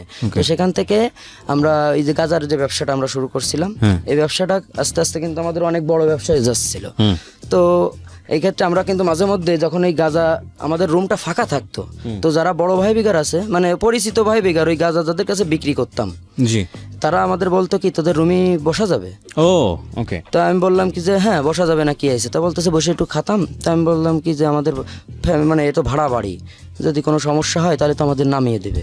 তা বলতেছে কি যে আরে কোনো সমস্যা নেই, আমি তো মনে করেন সে পাটপট নিয়ে মনে করেন অন্যরকম ভাবে। এবার আমি বললাম কি তাহলে ভাই আমার রুমে খাতে গেলি মনে করেন যে আমার টাকা দিতে হবে আলাদা। তা বলতেছে যে কয় টাকা দিতে হবে? আমি করছি কি মনে করেন এক পাইপ খাতে গেলি আপনার আমাকে মনে করেন আলাদা 50 টাকা দিতে হবে। এখন ওরা কিন্তু ওই তাসও খেলা শুরু করতেছে ওর মধ্যে। আমি বলতেছি ভাই জুয়ো খেলবেন কেন? তা বলতেছে কি সমস্যা নেই তোমার টাকা দেবো। আমি করছি কি যে তখন ওই 3 তাস খেললো, ফ্ল্যাশ যাকে বলে। তা আমি বললাম প্রত্যেক বোর্ড থেকে আমার 10 টাকা করে দেওয়া লাগবে, যদি খেলেন তাহলে খেলেন, না তাহলে খেলার দরকার নেই। মানে 1 মিনিট 1.5 মিনিট লাগে একটা বোর্ড হতে, আমার প্রত্যেক বোর্ডে 10 টাকা করে দিতে হবে। এভাবে কিন্তু আমাদের কিন্তু রাতের পর রাত ফ্ল্যাশ চলতে থাকলো। প্রত্যেক নাইটে প্রায় 800, 900, 1000 টাকা কিন্তু আমাদের উঠতে লাগলো টাকা। আমি কিন্তু এবার ওই ঘাটের কাজ কিন্তু বাদ দিয়ে দিলাম, কাজ মানে আর করলাম না করে এইখানে কিন্তু আমাদের ইনকাম হচ্ছে। রনিকে আমি বললাম কি যে দোষ ওসব বাদ দে, ওসব মেয়ে ছেলের হিসেবে বাদ দে, এবার মনে করে এইদিকে আমাকে বাড়াতে হবে, টাকা লাগবে। এর মধ্যে আমার যে এলাকায় যে আমি তার নামটা বলছি না, তাকে আমি জান বলে ডাকি। তো সে তো ছোটোবেলায় এইখানে যখন আসছিলাম ওই ক্লাস 2 সেই মেয়েটা, তার সঙ্গে ওইখানে আসার পর আমি কিন্তু 14ই ফেব্রুয়ারি আমি তার বাড়ি যেয়ে ফুল দিয়ে ওইখানে তার নামটা লিখে আসি, লাভ দিয়ে পুরো ফুল দিয়েই আমি তার করে আসছি। কিন্তু সে কিন্তু আমার নাম লিখি নাই, শুধু তার নামটাই লিখছি। লিখার পর কিন্তু সে তো জানতেছে না যে কে। তো ওইখানে আমি কিছুদিন পর সেই ব্যবসা বাণিজ্য করার পর ওইখানে সেই ভাইয়ের সঙ্গে, যে ভাই মারা গেছেন, সে ভাইয়ের সঙ্গে আমাদের পরিচিত হলো। তার সঙ্গে কিন্তু অনেক বছরই আমরা ছিলাম। তো সে ভাইয়ের সঙ্গে কিভাবে পরিচিত হলাম, আমরা প্রতিদিন সকালবেলা কলেজ মাঠের ওইখানে জগিং করতে যেতাম সেই। তো আমাদের সঙ্গে তো ওইভাবে তো পরিচিত না, তাহলে আমরা কি করলাম, আমি আর রনি বলতাম কি যে ভাই ও যখন ওই পথে আসে প্রত্যেকদিন ওরে আমি একটা সালাম দেবো। আমরা বসে থাকতাম ওরা সালাম দেওয়ার জন্যে, কারণ প্রতিদিন ওই লোকটা যেত আর প্রত্যেকদিন আমরা দুজনে কিন্তু সালাম দিতাম। এখন দিতে প্রায় 1-1.5 মাস এইভাবে সালাম দিচ্ছি। হঠাৎ করে একদিন কিন্তু যে উনি কিন্তু জিজ্ঞেস করতেছে আচ্ছা তোমরা প্রতিদিন আমাকে সালাম দাও, তোমাদের পরিচয়টা কি? তা আমরা বললাম যে আমাদের কোনো পরিচয় নেই, আমরা তো আমাদেরই, আমাকে কেউ নেই। তা বলতেছে যে তা আমার সাথে কাজ করবা। তা আমি বলতেছি কি কাজ? তা বলতেছে আমার বাড়ি তোমরা কাজ করবা। তা আমরা বলতেছি কি হ্যাঁ আমরা কাজ করব। তা বলতেছে কি যে তাহলে চলো আজকে। তা আমি বললাম কি আমরা যে বাসা ভাড়া রয়েছি সেখানেই থাকি, আপনার ওইখানে দিয়ে কাজ করবো রাতে। কারণ এইটা করলে আমি এবার রনিরে বললাম যে আমরা যদি তার ওইখানে থাকি তাহলে তো আমাদের এই ইনকামটা আবার চলে যাবে। আমাদের যে প্রত্যেক নাইটে যে 800 900 1000 টাকা ইনকাম হচ্ছে, এই ইনকামটা তো থাকবে না, আর লোকের অভাব নাই তখন। এবার মেয়ে ছেলে আসলো ওইখানে, তখন ভাইয়ের সঙ্গে গেলাম, ভাইয়ের রুমে গেলাম। তখন ভাইয়ের রুমে কিন্তু অনেক মেয়েরা আসতো, ভার্সিটির মেয়েরা। আচ্ছা, তারা যে তারা এই বাবা, ভাইটা কে ছিল? নাম বলবো না, নাম না বললেও চলবে আপনি যদি না বলতে চান। কিন্তু ভাইটার সাথে পরিচয় হলো কিভাবে? ওই যে সালাম ওই যে সালাম কালাম দিতেন ওই লোক, সালাম কালাম কিন্তু ওনারকে সালাম দেওয়ার প্রয়োজনটা কেন ছিল? ওনাকে সালাম দেওয়ার পর্যন্ত ছিল আমার ওই ভাইটাকে আমি মারবো তাই। মানে ওই ভাইকে হাত করতে পারলে আপনি আপনার ভাইকে মারতে পারবেন। এবং ইনি আসলে কে ছিল? মানে ইনি ওইখানে হুইপের ডানা ছিল, হুইপটাকে ছেলে বলে ডাকলো। উনি মনে করেন ওইখানে যা বলে আপনারা সবাই জানতেন এটা, যে উনি ক্ষমতাধর ব্যক্তি? উনি ক্ষমতা ব্যক্তি, সবাই মানে ছোট থেকে বড় যত ব্যবসা করেন ওনাকে ট্যাক্স দিয়ে উনি কি ব্যবসা বেঁচে করতেন। আছেন না মারা গেছেন? উনি গত টার্মে মারা গেছেন, মারা গেছেন, কুপিয়ে মেরে ফেলা মেরে ফেলা হয়েছে। ঠিক আছে, তাহলে আপনি নাম বলতে পারেন, কে সে? মোহাম্মদ শিমুল। শিমুল, ওকে, বলেন তারপর। তো তারপর সে ওখানে শিমুল ভাই হিসেবে সম্বোধন করেন, তাহলে আমাদের জন্য বুঝতে সুবিধা হবে। হ্যাঁ, শিমুল ভাইয়ের ওইখানে গেলাম, যাওয়ার পর যখন ভার্সিটির মেয়েরা আসলো তো তখন তারা কিন্তু বাবা সেবন করতেন, ইয়াবা ট্যাবলেট। সে শিমুল ভাই খারাপ লোক ছিলেন, কারণ তিনি কিন্তু এই সেবনের পর ওনাদের সঙ্গে মানে অসামাজিক কাজে লিপ্ত হতেন। এই যে প্রত্যেকদিন সকালে একটা মেয়ে আসতো, রাতে একটা মেয়ে আসতো, এসবের সঙ্গে থাকতেন উনি। জি। ওরা আর সেসব মেয়েরা তো বাসায় থেকে লেখাপড়া করতেন না, তারা ভার্সিটিতে পড়েন, মেসে থেকে পড়াশোনা করেন। তাদের তো টাকা মনে করেন যে শর্ট, বাসা থেকে তো টাকা কিভাবে দিবে? তো শিমুল ভাই এই টাকাগুলো দিতেন? শিমুল ভাই টাকা তো, শিমুল ভাই তো টাকা লাগতেছে না। শিমুল ভাই তো মনে করেন যে যারা ব্যবসা করতেছে তারা তো শিমুল ভাইয়ের এমনি দিতে আসছে। জি জি জি। তাই এই শিমুল ভাইয়ের হিসেবে এবার তখন পুলিশের সঙ্গে কিন্তু আমাদের এটা অনেক মানে আন্ডারস্ট্যান্ডিং হয়ে গেল, খুব ভালো একটা সম্পর্ক হয়ে গেল। আপনারা কি হলো যে ওনার ডান হাত বাম হাত এরকম হয়ে যাওয়া? না না না, আমরা তখন আমাদের তার ডান বাম হাত ছিল মোহাম্মদ সামাদ এবং মোহাম্মদ মিলন। আচ্ছা, ঠিক আছে, তারাই ছিল, তারাই তার ডান বাম হাত ছিল। আমরা এমনি তার বাড়ি ওই রাত্রেবেলা আমাদের কাজ কি ছিল, রাত্রেবেলা ওনার গা টিপে দিতাম আমরা, ঠিক আছে, ওনার চা বয়ে দিতাম। উনি যদি কোথাও মনে করেন কারোর সঙ্গে পাঠাতো তাহলে এইভাবে যেতাম, যে বলতো যে আগে এগের সাথে থাকে শেখো, আগে শিয়া না হও, এইভাবে বলতো। তারপরে মনে করো যে তোমাদের দিয়ে কাজ করাবো। তা মনে করেন ওই যে ওর ডাইন বাম হাত সামাদ, ওর সঙ্গে থাকতাম। ও আবার ফেন্সি টেন্সি খাতো, ওইগুলো মনে আমি যেতাম ওর সাথে, এগুলো মনে করেন আমি নিয়ে আসতাম। এখন ওই চুকনগর থেকে যে মালগুলো আসতো, 2 ট্রাক করে মাল আসতো প্রত্যেকদিন নাইটে। আচ্ছা, এই মালগুলো কিন্তু মানে ব্যবসায়িকদের, কিন্তু প্রত্যেক ট্রাক থেকে 2 পেটি করে মাল শিমুল ভাইরে দিয়ে যেতে হবে, তা না হলে সে মাল মনে করেন যে আসবে না। আচ্ছা। তো ওইখানে একটা স্কুলের বিড আছে, সেই বিডের ওই জায়গায় আমাদের কিছুদিন পরে ওই 2 জনরে কিন্তু ওই বিডের ওই জায়গায় বসায় রাখতো শিমুল ভাই, এবং সেই ট্রাকের ড্রাইভারদের আমাদের পরিচয় করে দিল যে এই 2টো ছেলে এখানে বসে থাকবে, এদের কাছে মাল দিয়ে দিবি, এরা নিয়ে চলে যাবে, এরা কোথায় যাচ্ছে তোকে দেখার দরকার নেই, তোরা চলে যাবি। এবং ওই ট্রাক কিন্তু কেউ এমনি আটকাতে পারতো না, কারণ ট্রাকের মধ্যে ওদের 5-6 জন করে লোক থাকতো, উপরেও লোক থাকতো, সব অস্ত্র নিয়েই, যে রাস্তায় যদি কেউ ঠ্যাক দেয়, বাপেরও তো বাপ আছে। জি। তো সেই ক্ষেত্রে আমরা ওইখানে আমাদের মাল দেয়, দিলে আমাদের বলে কি যে মালগুলো তো আমাদের যে বাসা বাড়ি থাকতেছি, আমরা কিন্তু বাসা বাড়ি কিন্তু এই সময়ও ছাড়িনি। তা বলতেছে তোদের ওই বাসার বাড়ির রুমেই রাখবি। তো বাসা বাড়ির রুমে আমরা যখন মাল রাখি, তখন সন্ধ্যার পর ওই যে ভাইয়ের কিছু গেস্ট আসতো বাইরে থেকে, এই গেস্টটা সব হচ্ছে খারাপের সাথে তো খারাপ লোকই আসে, ভালো লোক তারা তো ওই ফ্যান্সি টেন্সি খায়। তো বলতেছে কি যে আচ্ছা ঠিক আছে, তাই এদের সঙ্গে যান, এরা খায় দেবে। বলতেছে রুমি যে ডক করে খায় দিস, সমস্যা নেই, যে খায় বের করে দিবি। এখন আমি কি করতাম, আমাকে বলতো যে তোরা যদি খাতে ইচ্ছা হয় ওই জায়গাতে খাবি। এখন আমরা কিন্তু খাতাম না তখনও, তা চুরি করতেন? হ্যাঁ, আমরা মনে করেন বিক্রি করতেন 5-6 পিস ওইখান থেকে সরাই দিয়ে, ভাই আমরা 6 পিস খাইয়ে ফেলিছি, ভাই খাইয়ে ফেলি তো কিছু বলার নেই। এখন আমরা কিন্তু সেই 6 পিস আবার মনে করেন বিক্রি করে দিচ্ছি 300 টাকা করে, ওই টাকাটাও আমরা আলাদা করে রাখতেছি। আমাদের একটা চিন্তা ভাবনা যে আমাদের টাকা গোছাতে হবে কিভাবে। এবার আস্তে আস্তে ওই যে মেয়েগুলোকে কিন্তু আমাদের কিন্তু মানে বলতো দৌলতপুর দিয়ে গে, মানে হচ্ছে কলেজে প্রাইভেটে দিয়ে আসতে হতো, মানে প্রাইভেটের ড্রাইভার চালাতো, আমরা পাশাপাশি থাকতাম মেয়েদের, এভাবে কিন্তু আমরা কিন্তু যাতায়াত করতাম। এবার মেয়েদের সঙ্গে কিন্তু আমাদের একটা তখন তো বয়স আমাদের পার হতে, তখন 17 বছরে প্রায় চলে গেছি। তখন আমাদের বয়স মানে ওইখানে যেতাম, খুলনা যেতাম, এখন বলতো এই কথা, ওদের সঙ্গে কথা বলতাম, এই কথা বলতে বলতে ওরা বলতো কি আচ্ছা, আমি বলতাম কি যে আফা এ খাইয়ে কি শান্তি, তা বলতেছে কি তাহলে একদিন খাইয়ে দেখতে হবে। তাই আমি বলতেছি আচ্ছা ঠিক আছে খাবো, দেখাই যদি কিছু না হয় তাহলে কিন্তু মনে করেন আপনি খাবার দিতে হবে। তা বলতেছে আচ্ছা ঠিক আছে। এখানে একটা ছোট্ট বিরতি নিতে চাই ফয়সাল। ছোট্ট একটা বিরতির পর আমরা আবারও ফিরছি। ফয়সাল, যেখানটায় আমরা ছিলাম, তো ইয়াবা ট্যাবলেট ওরা তখন আমি তো ধরতে পারি না, ওরা তো সিগারেট ইসের পর তো বডি দিয়ে তাই লাইট দিয়ে আস্তে আস্তে, কোনো বাতাস থাকলে হবে না, একটা রুম লাগবে, সিগারেট লাগবে, আর মানে পানির জাতীয় কিছু লাগবে ঠান্ডা। জি। তো সেই ক্ষেত্রে ওরা আমাকে ধরিয়ে কিন্তু আমি গালে টাকাটা দিয়ে আর মুটকি দিয়ে দিয়ে আমি টান দিছি, কিন্তু দিলে ওর কোনো কিন্তু যে ওর এমনি যে অন্য নেশা করলে যে মস্তিষ্কটা একটু অন্যরকম হয়ে যায়, এর মধ্যে তেমন কোনো ফিলিংস নাই। তো রনিও টানলো, আমিও টানলাম, টানার পর কোনো নেশা করলাম না। এবার শিমুল ভাই আমাদের দুজনরে মানে ওই দেখে ফেলছিল যে এরা দুজন সেবন করছে। তো টান দেওয়ার পরে আমাদের রুমে নিয়ে গেছে, করছে কি এদিকে রুমে নিয়ে আমাদের দুজনরে দুটো থাবা দিছিল।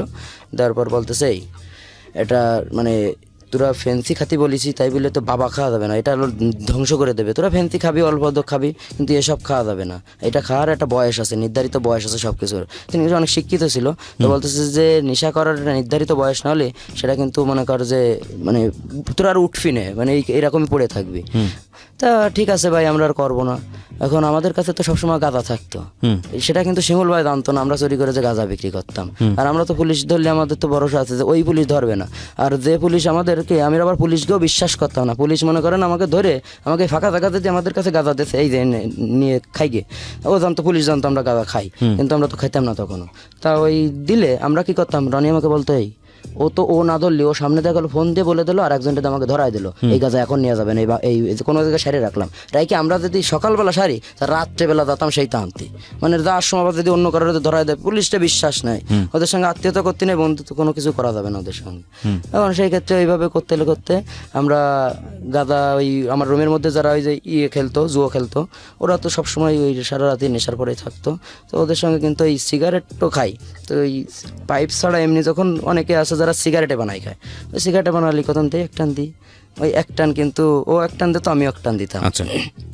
দিলে কিরকম যেন মানে অন্যরকম হয়ে যায়, মানে একদম নর্মালি যে মাথা একদম হালকা হয়ে যায়, মস্তিষ্কটা যেন অন্যরকম হয়ে যায়, মানে ওই সময়টাই যা মানে যেটা ভাবে যার মতো যে আমার মনের মতো যে আমি যেটা মানে এখন ভাববো সেটাই মনে করেন যে আমার হয়ে যাবে, ঠিক আছে। তখন আমরা ওই নেশা করা শুরু করে দিলাম। দেওয়ার পর রনিরে বললাম কি যে ভাই ওই নেশা করার পরে কিন্তু আমার ওই কথাটা শুধু মনে পড়তো, ওই সেই ভাইয়ের কথাটা। তো ও কিন্তু ওইখান থেকে যে আমি ভাইয়ের কথা মানে ভাইকে মেরে ফেলার কথা, তাই তো? হ্যাঁ, ভাইকে মেরে ফেলার কথা। ওকে। তো তখন কিন্তু আমরা তখন বললাম, তখন আমাদের কাছে ওই অনেক গ্রামের দিকে যে ঘের বেড়ি হয় না, অনেক বড় একটা ঘের প্রকল্প যাকে বলে, মাছের ঘের, জি, সে প্রকল্পটা একটা দখল করতে হবে। তো শিমুল ভাইয়ের কাছে আসছে, তো এসে বলতেছে ভাই আমার ওই ঘেরটা মনে করেন দখল করে দিতে হবে, তো আপনাকে এত টাকা দিব। তো সেদিন মনে করেন ওই সামাদ তারে সবসময় বলতো বস অর্ডার করেন, সে সবসময় তাকে বস বলে ডাকতো।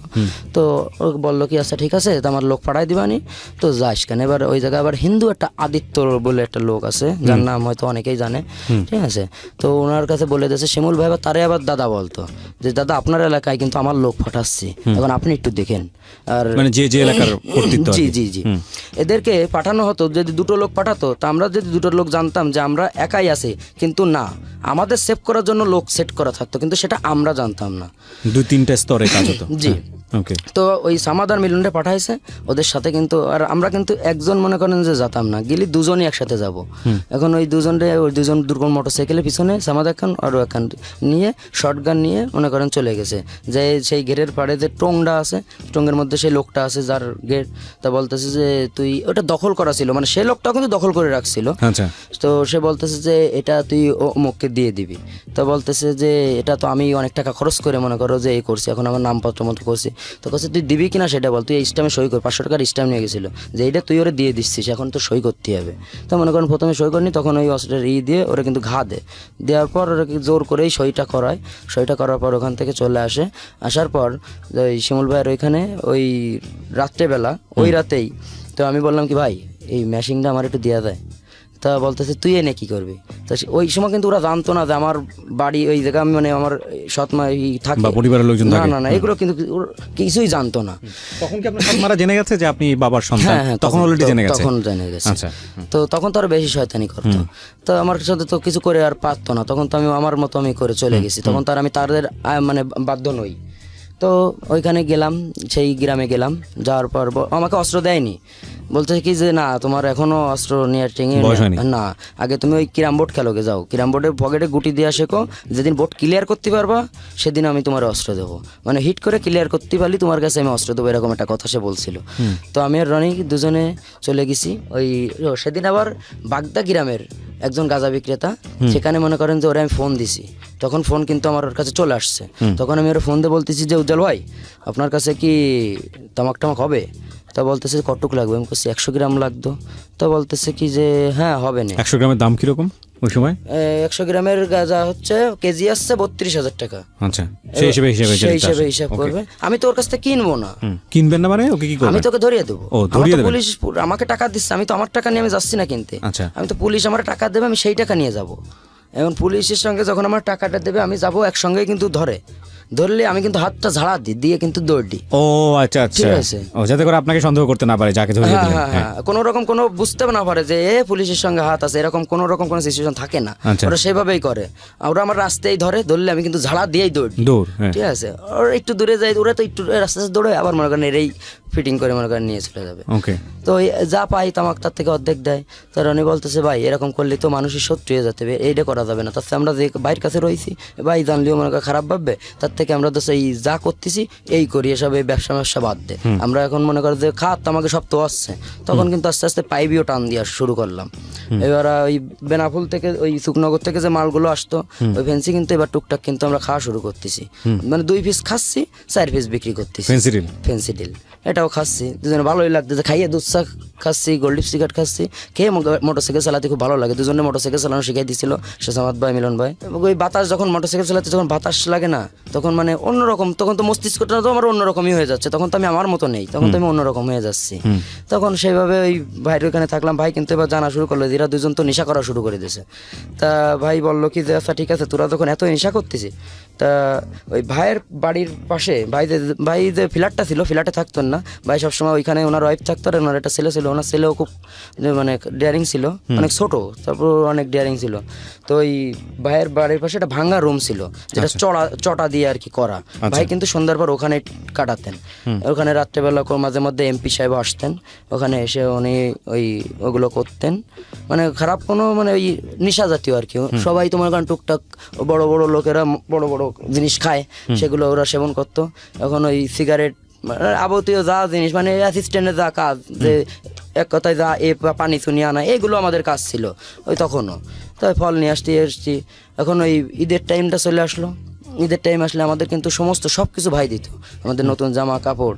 এখন ওই অনেক দূরে যে কিছু ছাগল পোষে না অনেকগুলো, যে ছাগল গরু যে খামারটা, এই খামার থেকে ওই নিয়ে আসতে হতো, খামারে বলে দিত যে লোক যাচ্ছে, গাড়ি নিয়ে চলে যেত, মানে প্রায় পিক আপ জাতীয় যাকে বলে, পিছনে ফাঁকা পিক আপ নিয়ে মনে করেন চলে যেতে হতো। প্রত্যেক খামার থেকে 2টো করে মনে করেন যে ছাগল দিত, ছাগল গরু দিত একটা, এরকম দিত, বাইরের জায়গায় নিয়ে আসতে হতো।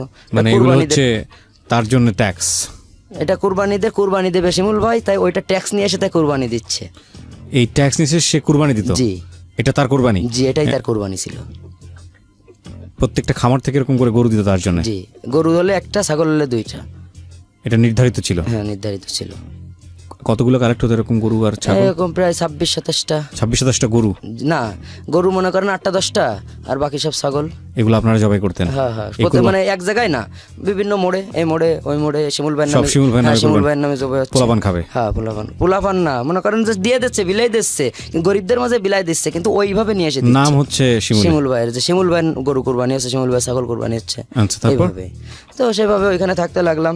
তো থাকার পর যখন শিমুল ভাই আস্তে আস্তে ওইখানে আমাদেরকে, যে ছোট মানুষ ছিলাম তো, 17 বছর বয়স হয়ে গেছে, একেবারে ছোটও না, তখন তো নেশা তো পুরো দমেই মনে করেন যে হটই, কিন্তু নেশা করতাম কিন্তু মাতাল হতাম না।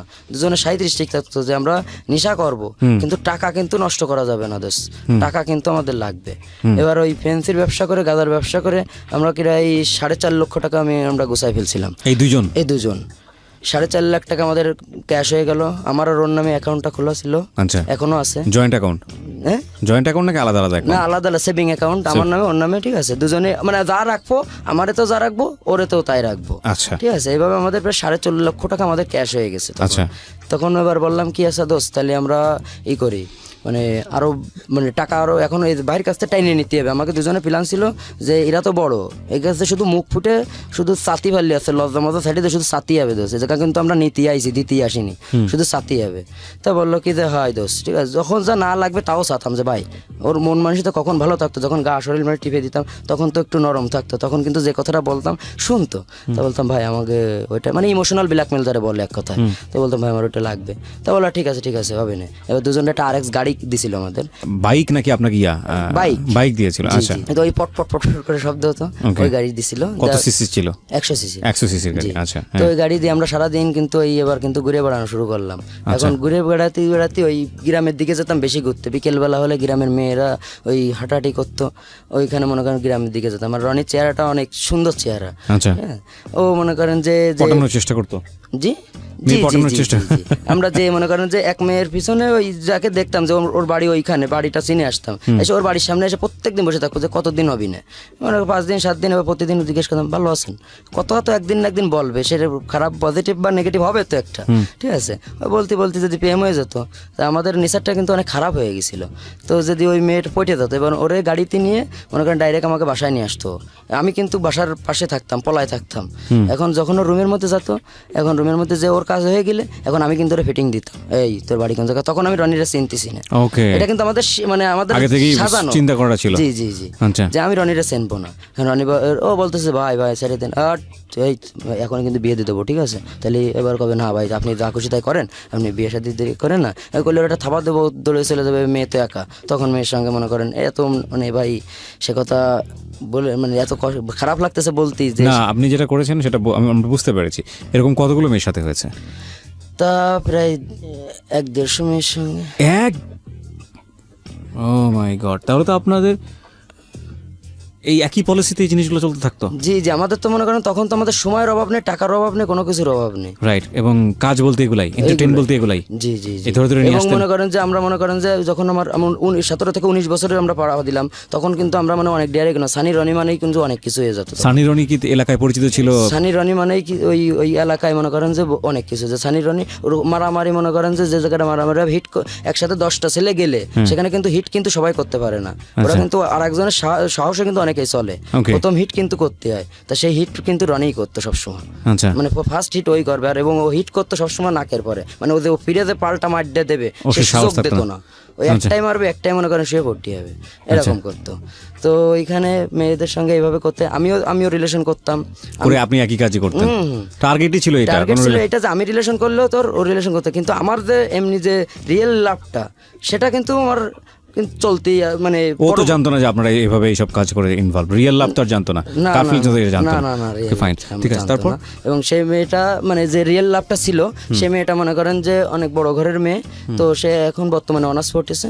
তো সে তখন অনেক ছোট ছিল, সেখান থেকে আমাকে মানে ওই এই নপড়ায় আসার পরে যখন আমরা ওই এলাকায় ঘুরতাম, তখন তো এই এলাকাতেও ঘুরতাম, তখন এই এলাকার মোড়ে তারা আমার বিচার করিল ওই ছোটবেলায়, ওই যে মারা বাড়ি আসার পরে ওই যে আমার মানে সুপারি গাছ থেকে মারার পরেও আমার অপবাদ দিল যে এ ভালো না, ঠিক আছে, এই গাঁদা মাজা বিক্রি করে, আমার সেই জায়গাটাই ওই মারাধরা করলো। এখন সেগুলো তো আমার সব মনে আছে। এখন ওইখানে ওই গুলা আছে না ধানের গুলা, ওই গুলা কিন্তু রাত্রেবেলা গিয়ে আমি আর রনি দুজন যাই কিন্তু ধরাই দিছি। আগুনের গোলা মানে আগুন ধরাই দিয়েছেন গোলাতে? ধান ছিল না? হ্যাঁ, গোলা ভর্তি ধান। এটা তো আপনাদের নিজেদের বাড়ি? জি জি জি, পুড়ে গেছে সবকিছু? সব পুড়ে গেছে, গুলা সহ। ওর রাগেতে জানতো ওরা যে আপনারা দুজন করেছেন? জানতো না। আচ্ছা, ওখানে তো মনে করেন পরবর্তীতে জানছে, কিন্তু তখন আর জানতো না, কিছু করার নেই ওই সময়টাতে, কারণ অলরেডি সানি রনি তখন ফ্যাক্ট। জি, ওইখানে পাশে একটা টাওয়ার আছে, টাওয়ারের পাশে 2টা ঘের আছে, ঘেরের ওইখানে কলা গাছ ভর্তি লাগানো, এটা হচ্ছে আমার বাবের সেই বড় ছেলের। এবার রাত্রেবেলা কিন্তু পরের দিন এসে কিন্তু কলা গাছ সব কেটে ফেলেছি। প্রথম দিন আগুন লাগাইছি গোলায়, পরের দিন এসে রামদাও নিয়ে এসে ওর বাইরে দেখা তো মনে করেন যে বস্তা বস্তা রামদাও থাকতো, আর ছোট্ট একটা ঘের ছিল, মানে ছোট ওই কলা গাছটা চারিপাশে লাগানো, আর এক বেড়া হলো পুরো কলা গাছ লাগানো, আর এক বেড়া হচ্ছে কলা গাছ চারি সাইড, আর মাঝখানে আছে ঘেরের জাতীয়, ওইখানে মনে করেন বিষ ঢেলে দিছি, দিয়ে মাছ সব মেরে দিছি। দেওয়ার পর এখন ও রাত্রেবেলা কিন্তু ওই গাদা খেত ওই যে ভেড়ের ওইখানে একটা সিঁড়ি মতো আছে, মানে হ্যাঁ ওইখানে বসেই খাতো। এটা কিন্তু মনে করেন আস্তে আস্তে কিন্তু আমি জেনে গেছি যে ও রাত্রেবেলা একা একা থাকে, রাত্রেবেলা ভাত খেয়ে রাত 10টার পরেও একা কিন্তু ওইখানে যায়। এটা কিন্তু আমার মনে করেন ধারণা চলে আসে। এবার রনির বললাম ভাই আজকের মনে করেন মেরে দিতে হবে। টার্গেট কি ছিল, মানে ওকে জানে মেরে ফেলবেন? টার্গেট ওর লাইফটা নষ্ট করে করে দেবো, ওকে মেরে ফেলার কোনো ইচ্ছা ছিল না। তো আমি আর রনি দুজনে গাড়ি নিয়ে যেটা ওই মানে যেখানে বাগান তার থেকে আরও অনেক পিছনে একটা স্কুল আছে, তো স্কুলে বারান্দায় গাড়িটা উঠায় রাখছি যে ওইখান থেকে চলে আসে তারপর গাড়ি নিয়ে বেরোবো। এবং গাড়িটা উঠায় রেখে ওইখান থেকে হাঁটতে হাঁটতে আমরা নিয়ে আসছি ওকে, শুধু একটা সিরিঞ্জ নিয়ে আসছিলাম। কেন ওটা দিয়ে কি করবেন? ওটা ওর মনে করেন ঢুকাই দেবো। সুই ঢুকাইলে কি সমস্যা? ওটা কিছুই তো হবে না। সুই ঢুকাই মানে হলো ওই মনে করেন ওর তো মানে লাইফটা শেষ করে দেবো। সুই কোথায়? সুই শরীরে এই ঢুকাবেন? গলায় ঢুকাই দিচ্ছি। ও গলায় ঢুকাবেন, গলায় ঢুকাই ভেঙে দেবো। এটা দিলে মনে করেন তো ইনফেকশন করতে করতে মনে করেন আস্তে আস্তে মানে হয়ে যাবে, প্রথম ধরবে ওখানে। আচ্ছা, সেই জন্য তো এখন ওই স্কুলে এখানে রেখে মাহমুদ ওই এলাকা সে মাহমুদরে ফোন দিলাম, দিয়ে বললাম কই তুই?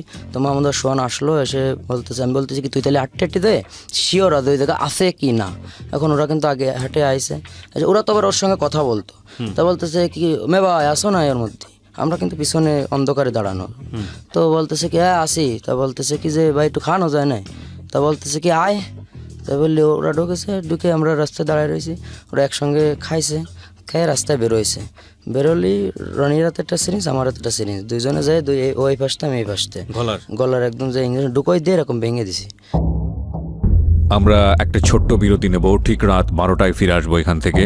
আর সবাইকে বলছি যারা ফয়সালের সাথে সরাসরি যোগাযোগ করতে চান তাদের একটাই মাত্র মাধ্যম আছে, সেটা বাইরে এবার গেলাম যে আবার দুজনে যাওয়ার সময় বলতে যাচ্ছি যে দোস্ত যদি কোনো যদি পুলিশ প্রশাসনের সমস্যা হয় তাহলে বাইরে এই জিনিসটা জানাই। তখন সে এতদিন জানাসনি, আজকে তুই জানাবি। তাই আমি বললাম কি না বাইরে দিয়ে আস্তে আস্তে আজকে বলবানি, যে সময় গা টিপ্পানি ওই সময় বলবানি। কারণ রাত্রিবেলা যখন বাইরে মদ খাইয়ে বসে রয়েছে ওই সময় গা টিপতে ভাই এটা কথা বলবো, আমার শরীর কাঁপতেছে ওই দিন। তা বলতেছে যে কী রে তোর অনেক নার্ভাস লাগতেছে, কি হয়েছে কিছু? তো আমি বলছি ভাই একটা কথা বলবো। তো বলতে কি, আমি বলছি ভাই আপনার আগে হাত ধরেছি, ধরে বলতেছি ভাই আপনি রাগ করবেন না তো? তা কাছে কি বল? আমি বলছি আপনি আর বাঁচাতে হবে না কিন্তু। তা বলতেছে তো তুই কথাটা বল। তা আমি বলতেছি কি যে ভাই মনে করেন যে আমি একজনের মনে করেন আমরা দুজন এই ইঞ্জেকশনের ঢুকাই দিছি, আমি যদি মরে যায় তাকে স্ক্যান মানে করতে হবে না, যদি করে তাহলে সমস্যা হবে না। কাছে তোকে কি দেখেছে? তাই আমি বলতেছি কি যে না। বলতে তাহলে কোনো চিন্তা করিস না, ও কোনো সমস্যাই নেই, ঠিক আছে, তোর আমার এই জায়গা ছিলিস সেটা আমি দেখবানি। এখন ও কিন্তু হসপিটালে নিয়ে গেছে, ওইখানে কাজ হয়নি, ওই সরকারি হসপিটালে ওইখান থেকে নিয়ে গেছিল 250 বেডে খুলনায়, সেখানেও কাজ হয়েছিল না। মানে ওইটা বের করছে কিন্তু ওই রক্ত পুরা বের মানে বন্ধ করতে পারছিল না। পরে আস্তে আস্তে বন্ধ করার পরে ওইখানে মনে করেন যে পেকে ঠেকে ওর এইটুকু আর এইটুকু পুরো গর্ত করে মানে 2.5-3 মাস পরে মারা গেছে। 2.5-3 মাস পরে এসে ও চিন্তাও করতে পারেনি যে কে এটা করেছে? না না না। কিন্তু যে দুটো ছেলেকে আপনারা ওখানে পাঠালেন ওদের সাথে আরো বেশি করে ইয়ে করার জন্য, ওই দুটো ছেলে তো জানতো যে আপনারা করেছেন? হ্যাঁ, ও দুজন তো কাছ থেকে আমরা চিনি না। ওরা বলেনি? না না না, ওদের তো ওরা যদি বলে তাহলে তো ওকেও সমস্যা। আচ্ছা, আমি তো তোরা জড়িত ছিল ওদের সঙ্গে আমি জড়াই নেবো। আচ্ছা, ওই তো পাপি মারা সাতগান নিয়ে আমি তো বলেছি যে ভাই কোনো রকম কোনো যদি মুখে মুখিতে অমুক হয় আমরা যদি মরি তা তোমাকে সাথে নিয়ে কিন্তু মরবো। তাই ওইখানে ভাই বললো কি আচ্ছা ঠিক আছে কোনো সমস্যা নেই। এখন কিছুদিন যাওয়ার পরে ওই আমাদের যে নেশায় হলের ওইখানে যে সামনে ঈদের টাইমে তখন আমাদের সামনে আবার এটা তো কোরবানি ঈদের ঘটনা, ওই গরু নিয়ে আসলাম সামনে। যখন 1 বছর পার হয়ে রোজার ঈদ আসলো, ঈদের দিনকে আমরা গেছি দুজনে মনে করেন ঘরেতে মদ খেলাম, গাঁজা খেলাম, খাইয়ে দুজন কাছে চল ছবি দেখে আসি আজকে। আমি ছবি দেখতে গেছি হলে, যার পরে হলের সামনে ওই যে 3খান তাস নিয়ে যে 3টে টিক্কা নিয়ে লাল টিক্কা ধরলি মনে করেন ফেললি ডবল টাকা। এখন কিন্তু আমি ওই 100 টাকা কিন্তু দিছি ওই টিক্কার পরে। ও কিন্তু এত ইজি ভাবে করে যে বোঝা যায় না, কিন্তু আমি কিন্তু আন্দাজেই দিছি তো কিন্তু লেগে গেছে। 100 টাকা দিছি তাহলে আমার 300 টাকা দেবে। এবং ও কিন্তু বলতেছে যে টাকা হবে না। তাই আমি বলতেছি টাকা হবে না মানে ও তখন ওর বাড়ি ছিল ওই ইসের ওই ভাষা, কিন্তু সানি রনির নাম শুনেছে কিন্তু আমরা যে সেই সানি রনি এটা কিন্তু সে জানে না। তো ওর সঙ্গে আরো 2-3 জন রয়েছে। তো বলতেছে কি যে না টাকা হবে না। রনি কাছে টাকা দিবা না কেন? টাকা ভাদেছে তাহলে তুমি টাকা দিবা না কেন? তুমি তো খেলাচ্ছ। এবার হলের গেটম্যান তো সব তোমাকে চেনে। এখন মারুফ তাড়াতাড়ি গেটম্যান ছিল মারুফ, ওই গ্যান্দাম আছে। তো এরা 3 জনে মনে করেন আমরা 2 জন মানে মারামারি হচ্ছে, কিন্তু এর মধ্যে ওই দোকান আছে পানের দোকান, কাউসি আছে না পান কাটা কাউসি, ওই কিন্তু মনে করেন যে আমার কিন্তু ঢুকোই দিতে গেছে গেলে কিন্তু আমার এই যে কেন এইখানে লাগছে ওখানে মারছে। হ্যাঁ, মানে এই পেটে ঢুকাতে গেছে, আমি কেন বাধা দিছি কেনই লাগিছে। লাগলে এবার রনির তোমার রক্ত দিয়ে তোর মাথা খারাপ হয়ে গেছে। ওইটা নিয়ে গলা ধরে ওই যে ক্রসিকল গেটের হ্যান্ডেল আছে না, হ্যান্ডেলের ওই মাথায় তো এরকম উঁচলো, ওটাতে চাপ দিছে। ওইটাই মনে করেন ওর মাথা নিয়ে যায় মনে করেন এইরকম ঢুকোই দিছে দিলি মাথায় মনে করেন যে ঢুকে গেছে, গেলে মনে করেন ওই জায়গায় অজ্ঞান হয়ে গেছে আর বাকি ওর সাথে যে 2 জন ছিল ওরা 2 জন দৌড়ে পলাই গেছে। এবার গেটম্যান রেম করছি কি যাবে এর মনে কর তাড়াতাড়ি হসপিটালে নিয়ে চল। এবার ওরা হসপিটালে নিয়ে গেছি, হসপিটালে নিয়ে মানে উঠানোর আগে আরেকবার মাইরে নিছি, ওই বেডে উঠানোর আগে আমতলায় ফেলে আরেকবার মারিছি ওটা, আচ্ছা যে মাইরে তারপরে ওর হসপিটালে উঠাইছি, উঠে ওই জায়গায় রাইখে আমরা চলে আইছি আমাদের মতো। আইসে বাইরে করছি ভাই আজকে একটা মারিছি। এখন এবার বলতেছে যে তোরকে তো মনে কর যে প্রতিদিন একটা সমস্যা চলতেই আসছে, তাহলে এইভাবে করবি কিভাবে? তা আমি করছি কি যে ভাই মনে করেন তো বললাম যে এই ঘটনা, তা বলতেছে কি যে ঠিক আছে, তা মাথা মতো অত গরম করলে তো হবে না। তা আমি করছি কি যে ভাই আপনার পিছনে রয়েছি, আপনি তো আমাদের সাপোর্ট, মনে করেন আপনার বলেই তো সব কিছু করতেছি, কারণ আপনি মনে করেন যেটা বলবেন সেটা করবো, আপনি যদি বলেন না তাহলে করবো না। তা বলতেছে যে না সমস্যা নেই তুই করিস। এবার আমার দিয়ে ওই সময়টাই ভাই তার কিছুদিন পরেই সে সময়টাই আমরা নদীর উপর একটা ছেলে ছিল, যে ছেলেটা ওই রনিদের দোকানে কাজ শিখলো, ওই দোকানে ও কিন্তু মাঝে মধ্যে যায়, কিন্তু কাজ কিন্তু মানে যাতে না ভুলে যায়, ও মাঝে মধ্যে যায় সেখানে কিন্তু কাজ কিন্তু হালকা হালকা হোল্ডিং করে রাখতো যাতে কাজটা না ভুলে যায়। ওইখানে যে ওই সেই নদীর উপর সেই ছেলেটা ও ফোন রেখে ও এলো করছিল, ফোন রেখে বাইরে গেছে, ও কিন্তু ফোনটা চুরি করছে। আচ্ছা চুরি করার পর এখানে রনি এসে বলতেছে ফোন কই ফোন কই, ফোন কিন্তু মনে করেন যে কেউ নিয়নি, কেউ তো না স্বীকার। এখন মালিক ফালিক সবাই তো মনে করেন ওরা ভালোভাবে চেনে, তো বলতেছে না বাপ আমরা এই থেকে তোকে নেবে না। ভালো কথা, রনি চলে আসে, ফোন কেউ নিইনি।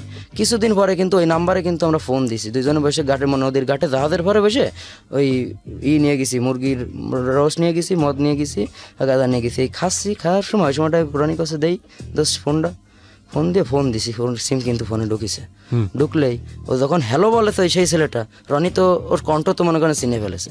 এবার হ্যালো যে বলেছে যে রনি হ্যালো বলেছে, রনি কণ্ঠও চিনে ফেলেছে, কাইটে দিয়েছে। রনি কাছে দোষ আমি এরা চিনতে পারিছি, কিন্তু আমি বলছি কোন কাছের বাড়ি নদীর উপর ওই দোকানে কাজ করে। এখন আমি করছি কি তাহলে চলো কালকে, যে আপনাদের ফোনটা নিয়েছে ফোনটা নিয়েছে। এখন ওই জায়গাটায় সেই হোল্ডিংয়ের দোকানে গেছি, যাওয়ার পরে ওর কাছে আমি ওই জিজ্ঞেস করি, ফোন দিয়েছি, তারপরে কিন্তু সিম অফ, সিম কিন্তু আর খোলা নেই। এখন পরের দিন যখন গেছি আমি আর রনি গেছি, যাই মালিকটা ডাকলাম, ডেকে বললাম যে অমুক ছেলেটা কই, তো সে ছেলেটা ডাকলো, ডেকে রনি কাছে কি যে তুই আমার ফোনটা নিছিস, তা ফোনটা দিয়ে দে। তা বলতেছে কি যে না আমি কোনো ফোন টোন নিইনি। তা বলতেছে ফোন নিসনি, তোর কণ্ঠ, তোর সাথে আমি অনেকদিন কাজ করেছি, তাহলে তোর কণ্ঠ আমি চেনবো না? ফোনে তুই ফোনে কেন, তুই যাতেই কথা বলিস আমি তো তোর কণ্ঠ চেনবো, তুই তো নিছিস। তো ওর কাছে নিছি, তা কি আছে যেই বলেছে ওই রড সোজা করে হ্যান্ডেল আছে এরকম, ওই হ্যান্ডেল দিয়ে মনে করেন যে মাথায় একটা বাড়ি, মানে আমি বাড়িটা দিছিলাম প্রথম বাড়িটা, ও পরে মনে করেন যে ঘুষিতেছে দিলি, মনে করেন যে পড়ে গেছে। ওটা 7 মাস ছিল, হচ্ছে একদম ছিল যে কি বলে সেন্সলেস অবস্থা, কোমা। হ্যাঁ কমাই ছিল, 7 মাস পরে গিয়ে সেই ছেলেটা মারা যায়। তো এই 7 মাস আপনাদের কোনো কিছু হয়নি, আপনাদের পেছনে না আমাদের তো শিমুল ভাই মনে করেন সাপোর্ট দিচ্ছে, সেই সময় শিমুল ভাই সাপোর্ট, শিমুল ভাইয়ের সাপোর্টে চলতেছি আমরা। এই মনে করেন যে 2টো গেল, এরপর আমরা ওইখান থেকে 2টো মার্ডার হয়ে গেল। জি 2টো মার্ডার হয়ে গেল, কিন্তু কোনো কেস হলো না। আচ্ছা জেল খাটিয়েছি ছোটবেলায়, ওই তাই ছাড়া কোনো কেস ছিল না। হ্যাঁ এরপর ওইখানে শিমুল ভাইয়ের ওখানে গেলাম। এবার শিমুল ভাই সঙ্গে ওই দিন শিমুল ভাই বেশিরভাগ আছে মানে সকালবেলা বাদে জগিং টাইম বাদে লুঙ্গি পরে বেড়াতো, ঠিক আছে, সবসময় লুঙ্গি আর মাঝে একটা মেশিন থাকতো, ওই লুঙ্গি পরে সবসময় ঘুরে বেড়াতো, মেশিন মানে পিস্তল। জি। তো মনে করেন ইনস্টিটিউট মাঠে চা খাচ্ছে, খাওয়ার পর ওইখানে মনে করেন যে আর একটা লোক আছে, সেও মনে করেন যে একটু অন্য, ওই লোকটা আসছে এসে বাইরে, ভাই তখন একা ছিল আর আমরা 2 জন হচ্ছে ভাইয়ের সঙ্গে ওই মিলন সমাজটা কোন জায়গায় পাঠাইছে, আর আমরা 2 জন রয়েছি ভাইয়ের সাথে। তখন আমরা হলো কোনার দোকানে চা খেতে গেছি, ভাইয়ের সামনে আমরা আবার সিগারেট খেতাম না, তো আমরা 2 জন আবার কোনায় গেছি সিগারেট খেতে, আর ভাই আর ওই জায়গায় বসে কফি খাচ্ছে। আর ঠিক ওই মুহূর্তে কিন্তু মানে মাই করে নিয়ে চলে আসে, আসে মনে করেন যে বাইর মানে আঘাত করবে, ভাই কিন্তু একা, ওরা ছিল 4 জন গাড়িতে আসে, কোনো অস্ত্রপাতি নিয়ে আসেনি, এমনি মারতে আসে। এখন বাইর তো মনে করেন ওই জায়গা তো মানে যারা দোকানদার তারা তো বাইরে সবাই চেনে, দোকানদাররা ঠেকাচ্ছে, এদিক মারামারি আসছে, বাইক তো লুঙ্গি ভরা, একা একা কীভাবে করবে। বাট আমরা কিন্তু 2 জন চলে যাই, সেই ওই ইটির কুয়া নিয়ে ইট আছে, ইট দিয়ে মনে করেন মাথায় বাড়ি দিছি, তো মনে করেন এক গাতে মনে করেন মাথা ফেটে মনে করেন পড়ে যাচ্ছে, অজ্ঞান হয়ে গেছে। 2টোরে মারা হলো, আর 2টো মনে করেন যে শিমুল ভাই একটা হিট করলো, আর একজন মনে করেন পলাই গেল, নিয়ে ওই 3 ধরে নিয়ে আমাকে সেই ইসি নিয়ে গেলাম বাইরে ভাঙা করে, নিয়ে ওই জায়গা ভেন্দে রাখলো। রাখলো, রাখার পরে বলতেছে যে তোর ই করবি ব্লেড দিয়ে রে পুষায় লবণ লাগাতে হবে, ঠিক আছে। আপনাদের বলে গেল? এখন আমি করছি কি, রানি দোষ যা একটা নতুন ব্লেড কিনে নিয়ে, ঠিক আছে। ব্লেড কিনে নিয়ে আসে, তো ব্লেড হসপিটালে অপারেশন করেন না ব্লেড, ওই ব্লেড কিনে নিয়ে আসে।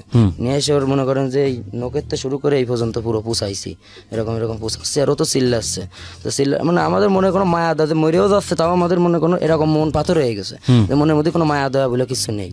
তো এই লবণরে দিচ্ছি, তখন তো মনে করেন তো ছটফট করতেছে, কত কষ্ট আসছে ওকে, কিন্তু আমরা তো বুঝেও না বোঝার ভান। জি। এবার দেওয়ার পরে দুপুর টাইম হলো, ভাই আসলে ওই দিন রাতের বেলা থাকে, পরের দিন দুপুর পর্যন্ত ওইখানে থাকলো। তারপর ভাই আসলো, ভাই এসে বলতেছে যে এদিকে সাইডে দে।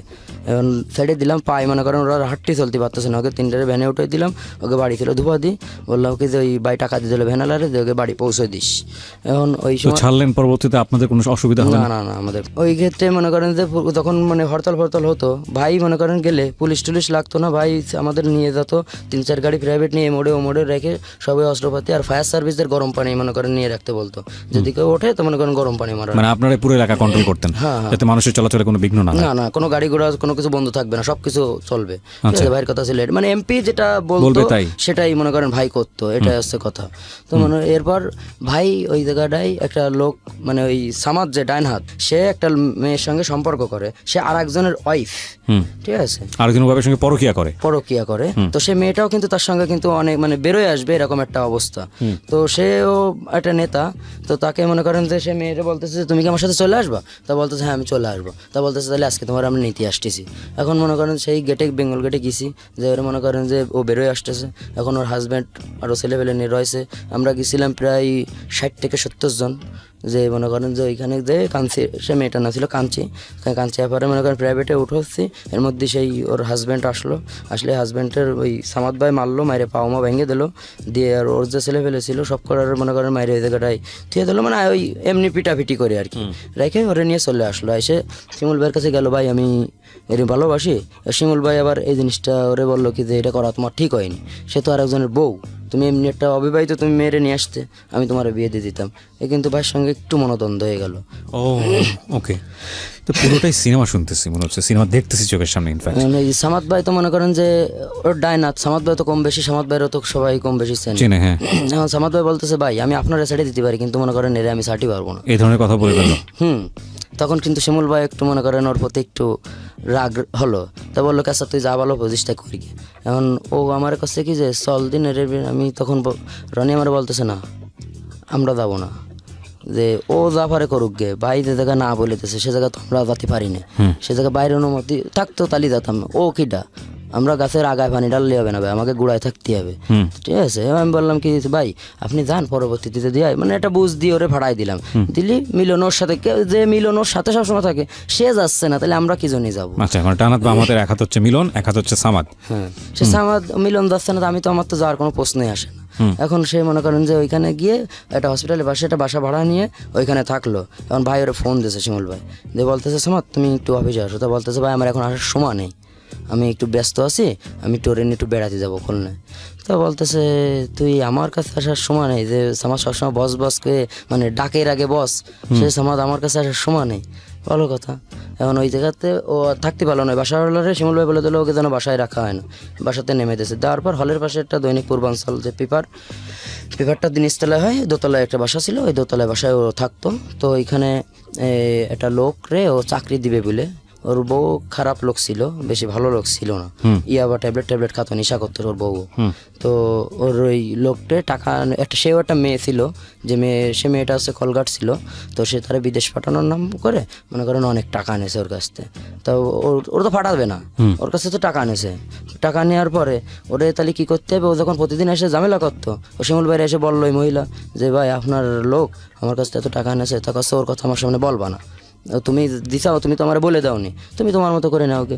এখন সেই দোতলায় উঠেছে, উঠলি ওরে মনে করেন যে খণ্ড করে মানে প্রায় 5-6 খণ্ড করে ফেলিল। এই সামাদরে না, তাহলে ওই সেই মহিলাটাকে সামাদ আর সামাদের বউ, এই মহিলাকে খণ্ড করে ফেলছে, মহিলাকে খণ্ড করে ফেলছিল, ফেলে যে মহিলা টাকা পেত একে ফেলে ওই ট্যাঙ্কির মধ্যে রেখে দিছে। বাথরুমের ট্যাঙ্কির মধ্যে, মানে এটা বস্তার মধ্যে করে ট্যাঙ্কির মধ্যে রেখে দিয়েছে। আপনারা পরবর্তীতে জেনেছেন এই হ্যাঁ, বিষয়গুলো? সবাই জেনে গেছে, তার জন্য জেলেও ছিল, জেলে থেকে কিছুদিন আগে বেরোলো। এই সামাদ এখানে আপলোড করা হয়েছে। এবং সবিনয়ে বলতে চাই, যারা আমাদের অনুষ্ঠানগুলো আমাদের চ্যানেল থেকে নিয়ে এবং একই সাথে রেডিও থেকে নিয়ে কিংবা আরেকটি ওয়েবসাইট আছে, আমি সেটার নাম উচ্চারণ করছি না, সেখান থেকে কপি করে যারা ইউটিউবে আপলোড করেছিলেন বা করছেন, তাদের চ্যানেলগুলো প্রত্যেকটি চ্যানেল হুমকির মুখে। আমি সবাইকে রিকোয়েস্ট করছি, এসব কাজ করবেন না। অরিজিনাল কন্টেন্ট নিয়ে আপনারা কাজ করুন। ইউটিউব থেকে পয়সা রোজগার করতে হলে ইউটিউব কিছু পলিসি বেঁধে দিয়েছে, সেটা মেনটেন করুন। যারা অনেক দিন ধরে এইসব কাজ করছেন, বিভিন্ন রেডিও থেকে অনুষ্ঠান নিয়ে এইসব কাজগুলো করছেন, তাদের জন্য অশনি সংকেত। কারণ ইতোমধ্যেই বেশ কয়েকটি ইউটিউব চ্যানেল বন্ধ করে দেওয়া হয়েছে, এরকম ইউটিউব চ্যানেল যারা এই রাতের বেলার এই প্রোগ্রামগুলো কপি করেন, বিশেষ করে ঢাকা এফএমের প্রোগ্রাম, এবং অনেকগুলো পাইপলাইনে আছে যেগুলো বন্ধ করে দেওয়া হচ্ছে। সুতরাং আপনি যদি এই কাজটি করে থাকেন, যেটা আমাদের চোখে এখন পর্যন্ত পড়েনি, এবং কিংবা আপনি কোনো কপিরাইট ইস্যুতে পড়েননি, আপনাকে বলবো অতি দ্রুত আজকে রাতের মধ্যেই আপনি কন্টেন্টগুলো নামিয়ে ফেলুন। এটা আপনার চ্যানেলটি যদি আপনি টিকে রাখতে চান, সেজন্য বললাম। আর বাকিটুকু আপনার ইচ্ছা। ওকে, যেখানটায় আমি ছিলাম, ফয়সাল। সামাদ তো মনে করেন যে অল্প কিছুদিন এই 2-2.5 বছর পর বেরোলো। আর সামাদের অবস্থা এমনি খুব ভালো অবস্থা, ওদের ওর ফ্যামিলির অবস্থা খুব ভালো, শুধু ওই মনে করেন যে খারাপ ছিল। আচ্ছা, তো কাটাকাটি পরের ঘটনা। হ্যাঁ, কারাগারি পরের ঘটনা হচ্ছে, আমরা ওইখান থেকে চলে আসলাম। আসার পরে আমাদের কাছে ওই টাকা শুধু টানতে থাকলাম। এর মধ্যে আমাদের ক্যাশ হয়ে গেল হচ্ছে 13 লক্ষ টাকা আমাদের ক্যাশ হয়ে গেল। মানে সব ধান্দাবাজি করে? জি, আমার আর রনির 13 লক্ষ টাকা ক্যাশ হয়ে গেল। এর মধ্যে কিন্তু নেশা চলতেই আছে, সব অল টাইম 24 ঘন্টা। যেটুকু সময় ঘুমিয়ে না থাকতাম, বাকি টাইম আমরা নেশার পরে থাকতাম। ওই সময় একটা মানে খুলনা থেকে একটা লোক আসে, সেই লোকটাকে ওই ভাইয়ের ওই যে মোড়ে যে বাড়িটা, ফ্ল্যাট বাড়িটা, যেটা ভাই এমনি থাকতো সেটা না, যে বাড়িতে লোক থাকতো, ওই লোকটার সঙ্গে ওই লোকটা আসে। তো প্রায় আসে, ভাইয়ের সঙ্গে অনেক ভালো সম্পর্ক। তো ভাইয়ের বউয়ের সাথে কিন্তু ওর কিন্তু ভাই তো বউয়ের সঙ্গে বেশিটা সময় দিতে পারতো না। তো ওটা মেয়ে মানুষ তো চায় সবসময় সময়। তো ওই ছেলেটা কিন্তু ওই লোকটা, ছেলে না মানে অনেক বড় লোক, তো সেই লোকটা কিন্তু ভাইয়ের মানে বউয়ের সাথে কিন্তু একটা ভালো সম্পর্ক করে ফেলেছে, যে ওর সঙ্গে কিন্তু চলে যাবে নিয়ে, এরকম একটা সম্পর্ক রয়েছে। ভাই কিন্তু এটা জানতে পারেছে, ঠিক আছে। ভাইয়ের ছেলে তো সেই শিয়ানা, ছোটো লিখে প্রচুর শিয়ানা। ও বলে দিয়েছে যাবো এই না এই, আম্মুর সাথে এসে সবসময় কথা বলে, গায়ে হাত দেয়, ঠিক আছে। তাও আম্মু কিছু বলে না, এ ধরনের কথা কিন্তু বলেছে। বললি ওই লোকটারে এবার আমাকে বলতেছে যে ওই লোকটারে মনে করে যে মারতে হবে। আপনাকে বলেছে? আমাদের দুজনকে। তো সেখানে মনে করেন যে ওই লোকটা আসলে ভাইয়ের সঙ্গে প্রথমে কিন্তু কোনো রকম কোনো খারাপ ব্যবহার করতেছে না, এমনি নর্মালি যে ব্যবহার করে। আসেন ভিতরে গেছে, যে এই করেছে রুমের মধ্যে একদম উপরে তলায় নিয়ে গেছে, 4 তলার উপরে নিয়ে যেয়ে উপরে যে ছাদের পরে একটা ছোট্ট একটা রুম থাকে, স্টোর রুম যাকে বলে, ওই স্টোর রুমের মধ্যে মনে করেন যে উপরে যে বলতেছে ভাই ছাদের পরে বসতে লাগেন, আসতেছে। এবার আমাদের দুজনটা কিন্তু ফাটাই দিয়েছে, ঠিক আছে, শুধু চাকু দিয়ে দিয়েছে যে মেরে দেবো। এখন ওই লোকটারে দেয় পিছন দিয়ে, ও মনে করেন এভাবে বসে ওই বানাচ্ছে, এটা কাঠ ছিল, গাঁজা বানাচ্ছে, ঠিক পিছন দিয়ে যাই মনে করেন যে আমি ছুরি ঢুকোই দেবো। ওর সামনে আবার ছিল ওই কাজ ছিল, সেটা কিন্তু আমরা ফলো করি না, ও কিন্তু কাজ দিয়ে দেখে ফেলেছে। জি, ও কিন্তু এরকম পিছন করেছে। ঘুরলে ওই সময়টা মনে করেন যে ওর ওই বাড়ি দিয়ে ওই যে মানে ছাদের সাইডে যে থাকে না, এসে যে রেলিং যারে বলে, ওই রেলিংয়ের সাথে কিন্তু ওরে বাড়ি দিলি ওই জায়গায় অজ্ঞান হয়ে গেছে। যাওয়ার পরে ওরে মনে করেন ওই জায়গাতে মনে করেন নিয়ে চলে আসি, এসে স্টোর রুমের মধ্যে নিয়ে যায় ওই জায়গাটায় মনে করেন ওর চাকু দিয়ে মনে করেন যে মরে যায় সে, ওইখানে মার্ডার করেন আর কি, চাকু দিয়ে মার্ডার করা হয়। তো এই কেসটা নিয়ে মনে করেন সেই লোকটা খুলনায় একটা ভালো প্রভাবশালী লোক ছিল, এই কেসটা নিয়ে একটু সমস্যা হয়ে গেছিল, যার কারণে শিমুল ভাই বলতেছে তোরা এখান থেকে চলে যা। তো কোথায় যাবো? তো বলতেছে বেনাফুল আমার লোক আছে। আমি বলছি বেনাফুল তো একবার আইসে, ওই জায়গায় আজ যাবো না, আমরা বেনাফুলে কিন্তু ছিলাম ভাই ছোটোবেলায়। তো বলতেছে ওই জায়গায় আমার লোক রয়েছে, তোকে কোনো রকম কোনো সমস্যা হবে না। আমি বলছি ভাই আমাকে প্রত্যেক দিন মনে করেন খরচ দেবে কি রাহে, ঠিক আছে। তো বলছে সমস্ত টাকা আমি বলছি তাহলে আমাকে অ্যাকাউন্টে আগে টাকা পাঠান, ঠিক আছে। এবার আমাকে দুজনের অ্যাকাউন্টে 10 লাখ টাকা দিয়ে দিল। 10 লাখ আমাদের 13 আর হচ্ছে 23 লক্ষ টাকা আমাদের মানে জমা হয়ে গেল আমাদের অ্যাকাউন্টে। আমরা কিন্তু ওই জায়গায় চলে আসলাম, এসে বেনাপুলি সেই লোকের কাছে থাকলাম। থাকার পরে ওই লোক ওই শীত থেকে ওই লোক আমাকে বলতেছে যে মানে আমারও রুমের মধ্যে বলতেছে ভাইয়া জেল কিন্তু কাটতে পারবো না, এই জায়গায় থাকাকালেই বাংলাদেশে থাকলেই মনে করো দেখো যদি কোনো সমস্যা হয়ে যায়, ঠিক আছে, আমরা তাহলে ইন্ডিয়ায় চলে যাই। রনির সাথে আলোচনা করতেছি। রনি বলতেছে আমরা ইন্ডিয়া যাই, কী করবো, আমাদের কাছে নেই পাসপোর্ট, যদি আমরা আনপাসপোর্টে ধরা খাই তাহলে। আমি বললাম যা হবে না তুই চল দিন। এবার ওই লোকের সাথে আমরা আলোচনা করতেছি যে ভাই আমাকে কি ইন্ডিয়া ভাড়া করে দেয়? তো কথা ভাইয়ের সাথে না কথা বলে আমি তো আপনাদের পাঠাতে পারবো না, ভাই যেহেতু আপনাকে দেশে আপনার আমাকে আমানত। তো আমি বললাম কি যে ভাই আপনার পায়ে ধরি, আমাকে মনে করেন এনে থাকলে জেল কাটতে হবে, ঠিক আছে, আপনারা পার করে দেন, বাকি ওই পাশে দায়িত্ব আমাকে, ঠিক আছে। আমি বললাম কি যে ভাই টাকা উঠো, ঠিক আছে। ওই জায়গাতে মনে করেন আমরা 50,000 টাকা উঠে নিয়ে আসলাম, ঠিক আছে। ওই ইসিতেই উঠে আমরা ইন্ডিয়ান টাকা করলাম, করে সেই ওই ওরে দিলাম আসছে, দুইজনে আসছে 5,000 টাকা দিলাম আমাকে, দুজনে মাথা পেয়েছো। এখন কাগজ পুকুরে নিয়ে গেছে, নিয়ে যে ওইখান থেকে ওই ছোট খাল আছে নদী, মানে নৌকার উপর উঠে ডেক্কা দিলে মনে করেন ওই ভাষা চলে গেছি। ওপাশে গেলে ইন্ডিয়া। হ্যাঁ, ও পাশে গেলে ইন্ডিয়া। আর ওই পাশে আবার এর লোক আছে, আচ্ছা। ঠিক আছে, একটা মহিলা, সে আমাদের নিয়ে যে কাঁঠাল বনে রাখলো, রাখার পরে সেইখান থেকে আরেকটা লোকের কাছে আমাদের দিল, দেওয়ার পর সে আমাদের বাসে উঠে দিল, দিয়ে আমরা চলে গেলাম বনগাঁয়। বনগাঁ বাস স্ট্যান্ডে গেলাম, বাস স্ট্যান্ডেতে যে ওইখান থেকে গেলাম আছে বনগাঁ স্টেশন, রেল স্টেশন। ওখানে দেখি আমাদের এখানে তো স্টেশনে এমনি পুলিশ থাকে না, কিন্তু ওইখানে জিআরপি পুলিশ থাকে, যারা মনে করেন যে এই বাংলাদেশি লোক দেখলেই বুঝতে পারে। তো আমরা আবার চিন্তা ভাবনা করে করলাম কি, বা এই ড্রেস সব চেঞ্জ করে ফেলতে হবে, ইন্ডিয়ান ড্রেস করতে হবে, তাহলে আমাদের চিনতে পারবে না। ড্রেসের মধ্যে একটু পার্থক্য আছে এবং কথার মধ্যে আমাদের কথা একটা টান আছে, ওদের কথা কোনো টান নেই, ঠিক আছে। এখনো ওইখানে ড্রেস কিনলাম, কেনার পর এমনি লোক যদি সাধারণত আমার কাছে কোনো কথা বলে, তখন আমরা বুবা ও হ্যাঁ মানে বুবা, কিছু জানি না আমরা। এভাবে কিন্তু আমরা ওইখান থেকে কলকাতায় চলে গেলাম। যাওয়ার পর কলকাতায় রাত থাকলাম। ওইখানে আমাদের কিন্তু পাসপোর্ট ভিসা নাই বলে কিন্তু আমরা কোনো হোটেলে যেও থাকতে পারতেছি না। তো আমরা ওই স্টেশনে, ইন্ডিয়া স্টেশনগুলোয় কিন্তু থাকার জন্য খুব ভালো ভালো জায়গা আছে, আচ্ছা। আমরা সেখানেই থাকতাম। তো ওইখানে বারাসাতের আসলাম কলকাতা থেকে, সেখান থেকে আবার বারাসাতে এসে ওই বার আছে, ওইখানে বারের মধ্যে গেলাম যে চল একটু বারে যাই, মদ খাতে হবে ইন্ডিয়ায়। বারে যেয়ে মদ খাচ্ছি, ঠিক ওই মুহূর্তে রাজা দত্ত বলে বারাসাতে ডন একজন আছে, তার সাথে সে মনে করেন সে দানব, সঞ্জয় দত্তর মতো উঁচু লম্বা, সে বডি ফিগার সাদা, আমরা তার এইটুক বগলের তলে, তাহলে সে কত উঁচু লম্বা। সে তার সাথে মনে করেন আরও 5,000 ছেলে আসতেছে, ওপেনের মেশিন নিয়ে আসতে লাগলে ওই আমি বোতলটা নিছি, ও রাতে আবার একটা কাছের বোতল ছিল, এরকম উঠতে গেছি, ওনার কিন্তু হাতে ধাক্কা লেগে গেছে, লাগলে কিন্তু ওটা পড়ে গেছে। গেলেই কিন্তু উনি বলে কোন রে, তা আমি তো হিন্দিতে বুঝতেছি না, মানে ওইটুকু বুঝতেছি, কিন্তু আমি তার সাথে হিন্দিতে কথা বলবো এটা তো বুঝলেন। তা আমি বলতেছি বাংলাদেশি, ঠিক আছে। ও তো বাঙালি এসেলা, ঠিক আছে, তাহলে তোর সাথে বাংলায় কথা বলি। উনি সবভাবে ইংলিশই বাংলা সব কিছু টকিং করতে পারে, অনেক শিক্ষিত। তা উনি আমার বলতেছে যে এখানে কোথায় আইসির, তোকে পাসপোর্ট কই? আমি বললাম ভাই পাসপোর্ট নেই, ঠিক আছে। তা বলতেছে কি চল আমার সাথে, এই জায়গায় কাজ করবি? আমি বললাম হ্যাঁ করবো। তা বলতেছে কি যে তাহলে এদের এনে দে খাওয়া, এবার মনে করে আমাকে খাওয়ালো দুজন, আমরা তো খাচ্ছি, সে বিল মিল সব ও দিয়ে দিল, আমাদের কোনো বিল দেওয়া লাগলো না। ওর নিয়ে গেল, নিয়ে দিয়ে বলতেছে দিনের বেলা তোরা বেরোবি না, তোরা ওই করবি আমাদের রুমই থাকবি, আর দিনের বেলা তোকে প্রাইভেট কারে সমস্ত জায়গা ঘুরানো হবে, ঠিক আছে। সব জায়গা তোদের চিনাবো যে কোন রাস্তাতে কী দেখি করতে হবে। উনি ওই বালির ডিপো, মানে বিভিন্ন যে টেন্ডারগুলো হয়, উনি ওই টেন্ডারগুলো পাস করায়, সেই হিসেবে মনে করেন যে টাকা হয়। তো ওই সময় ওইখানে এই আমাদের যেরকম এলাকার চেয়ার মেম্বার, ওইখানে আছে গ্রাম প্রধান আছে, ঠিক আছে। ওই প্রধান মনে করেন চেয়ার যদি ফাঁকা করা যায়, একটা চেয়ার উনি বসে রয়েছে, ওই চেয়ারটা ফাঁকা করলে ওই চেয়ারে আর একজন বসবে, উনি যদি চেয়ারটা যদি মারা যায় তাহলে আর একজন ওই চেয়ারে বসতে পারবে না, পরের সিরিয়ালে যে আছেন। তো একটা চেয়ার মনে করেন খালি করতে হবে। সেই সময়টাই ওই আমাদের সাহস দেখিল হচ্ছে ওই তার পরের দিন একটা বালির ডিপোর একটা মানে ডিল হচ্ছে, সেই জায়গাটা ভাইয়ের লোকও আছে। তা আমরা দুজনে এমনি চুপ করে পিছনে দাঁড়ায় রয়েছি, এই বেশি দিন আগের ঘটনা নয়, 3 বছর আগের ঘটনা। তো সেখানে আমরা দুজন দাঁড়ায় রয়েছি, ভাইয়ের সামনে একটা মেশিন, ওই যে লোকটার সামনাসামনি বসে আছে ওই লোকটার সামনে টেবিলের পরে মেশিন আছে, দুজন কথা বলতেছে। তা ভাই বলতেছে যে আমার আছে 60%, তোর আছে 40%। আর ও বলতেছে কি যে না আমার 60%, তোমার 40%। এই নিয়ে কিন্তু এটা কেওয়া যাচ্ছে, ভাইয়ের পিছনের লোক ওর ওই লোকের পিছনের লোক, ঠিক আছে, দুজনে কিন্তু কেওয়া যাচ্ছে।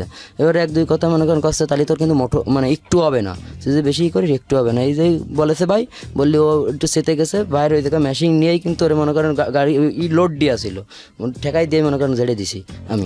হ্যাঁ আমি দিলেই মনে করেন যে রনি করছে দোস্ত কী করলি, ঠিক আছে। এবার রাজাভাই করছে কি যে কোনো সমস্যা নেই, ঠিক আছে, এই তোর তো বুকে আমার থাবার দিয়ে বলতেছে তোর হার্ট আছে, তোমার ভাই, ঠিক আছে। এবার ওই জায়গায় যাবার নাম চেঞ্জ, ওই জায়গায় যে করছে আমার নাম রাজা দত্ত, তুই হচ্ছিস রবিন, ঠিক আছে। আমারও নাম চেঞ্জ করিল, ওরও রনিরও নাম চেঞ্জ করে দিছিল। আচ্ছা, ঠিক আছে। এই আপনার 4টা মার্ডার। জি। তারপর ওইখান থেকে মনে করেন যে থাকতে লাগলে ওইখানে প্রতিদিন মনে করেন যে মানে এই ঘটনাটা ওই মার্ডারটা হয়েছিল, ওই হয়ে গেল। হওয়ার পরে এবার এইখানে যে ইয়েটা ওই যে এলাকার প্রধান, যে প্রধানটা মারতে হবে সে প্রধানটা রনি মারিল। তো ওই প্রধানটা প্রত্যেক দিন আমাদের ওই লোকটা প্রতিদিন সকাল 24 ঘন্টা কখন কি করে সব অবজার্ভ করতেন, সব মনে করেন যে আমরা প্রায় 2 থেকে 2.5 মাস শুধু মনে করেন যে খোঁজ নিয়েছি যে কখন কি করে, ওকে কোথায় গেলে ফাঁকা পাওয়া যাবে, এই জিনিসটা মনে করেন পুরো করছি। ওই মার্ডারটা করছিল রনি, ওইটা করার পরে আমরা ওইদিকে এবার সোনাগাছি বলে ইন্ডিয়া একটা জায়গা আছে, যেটা বিশ্বের সমস্ত মেয়ে কিন্তু ওখানে থাকে।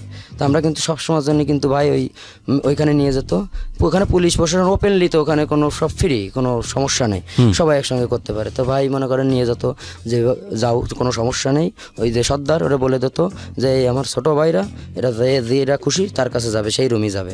এবার আমরা মনে করেন যেতাম, পাকিস্তানি মেয়ে দেখতাম, চায়না মেয়ে দেখতাম, যারে ভালো লাগতো তার কাছে যেতাম। ওদের সাথে কিন্তু কথা বলতে পারতাম না, শুধু আমাদের কাজ করে আমরা কিন্তু চলে আসতাম। এইভাবে কিন্তু ওখানে কিন্তু অনেক মেয়েদের সঙ্গে আমরা করছি। আর মনে করেন নেশা তো আছেই।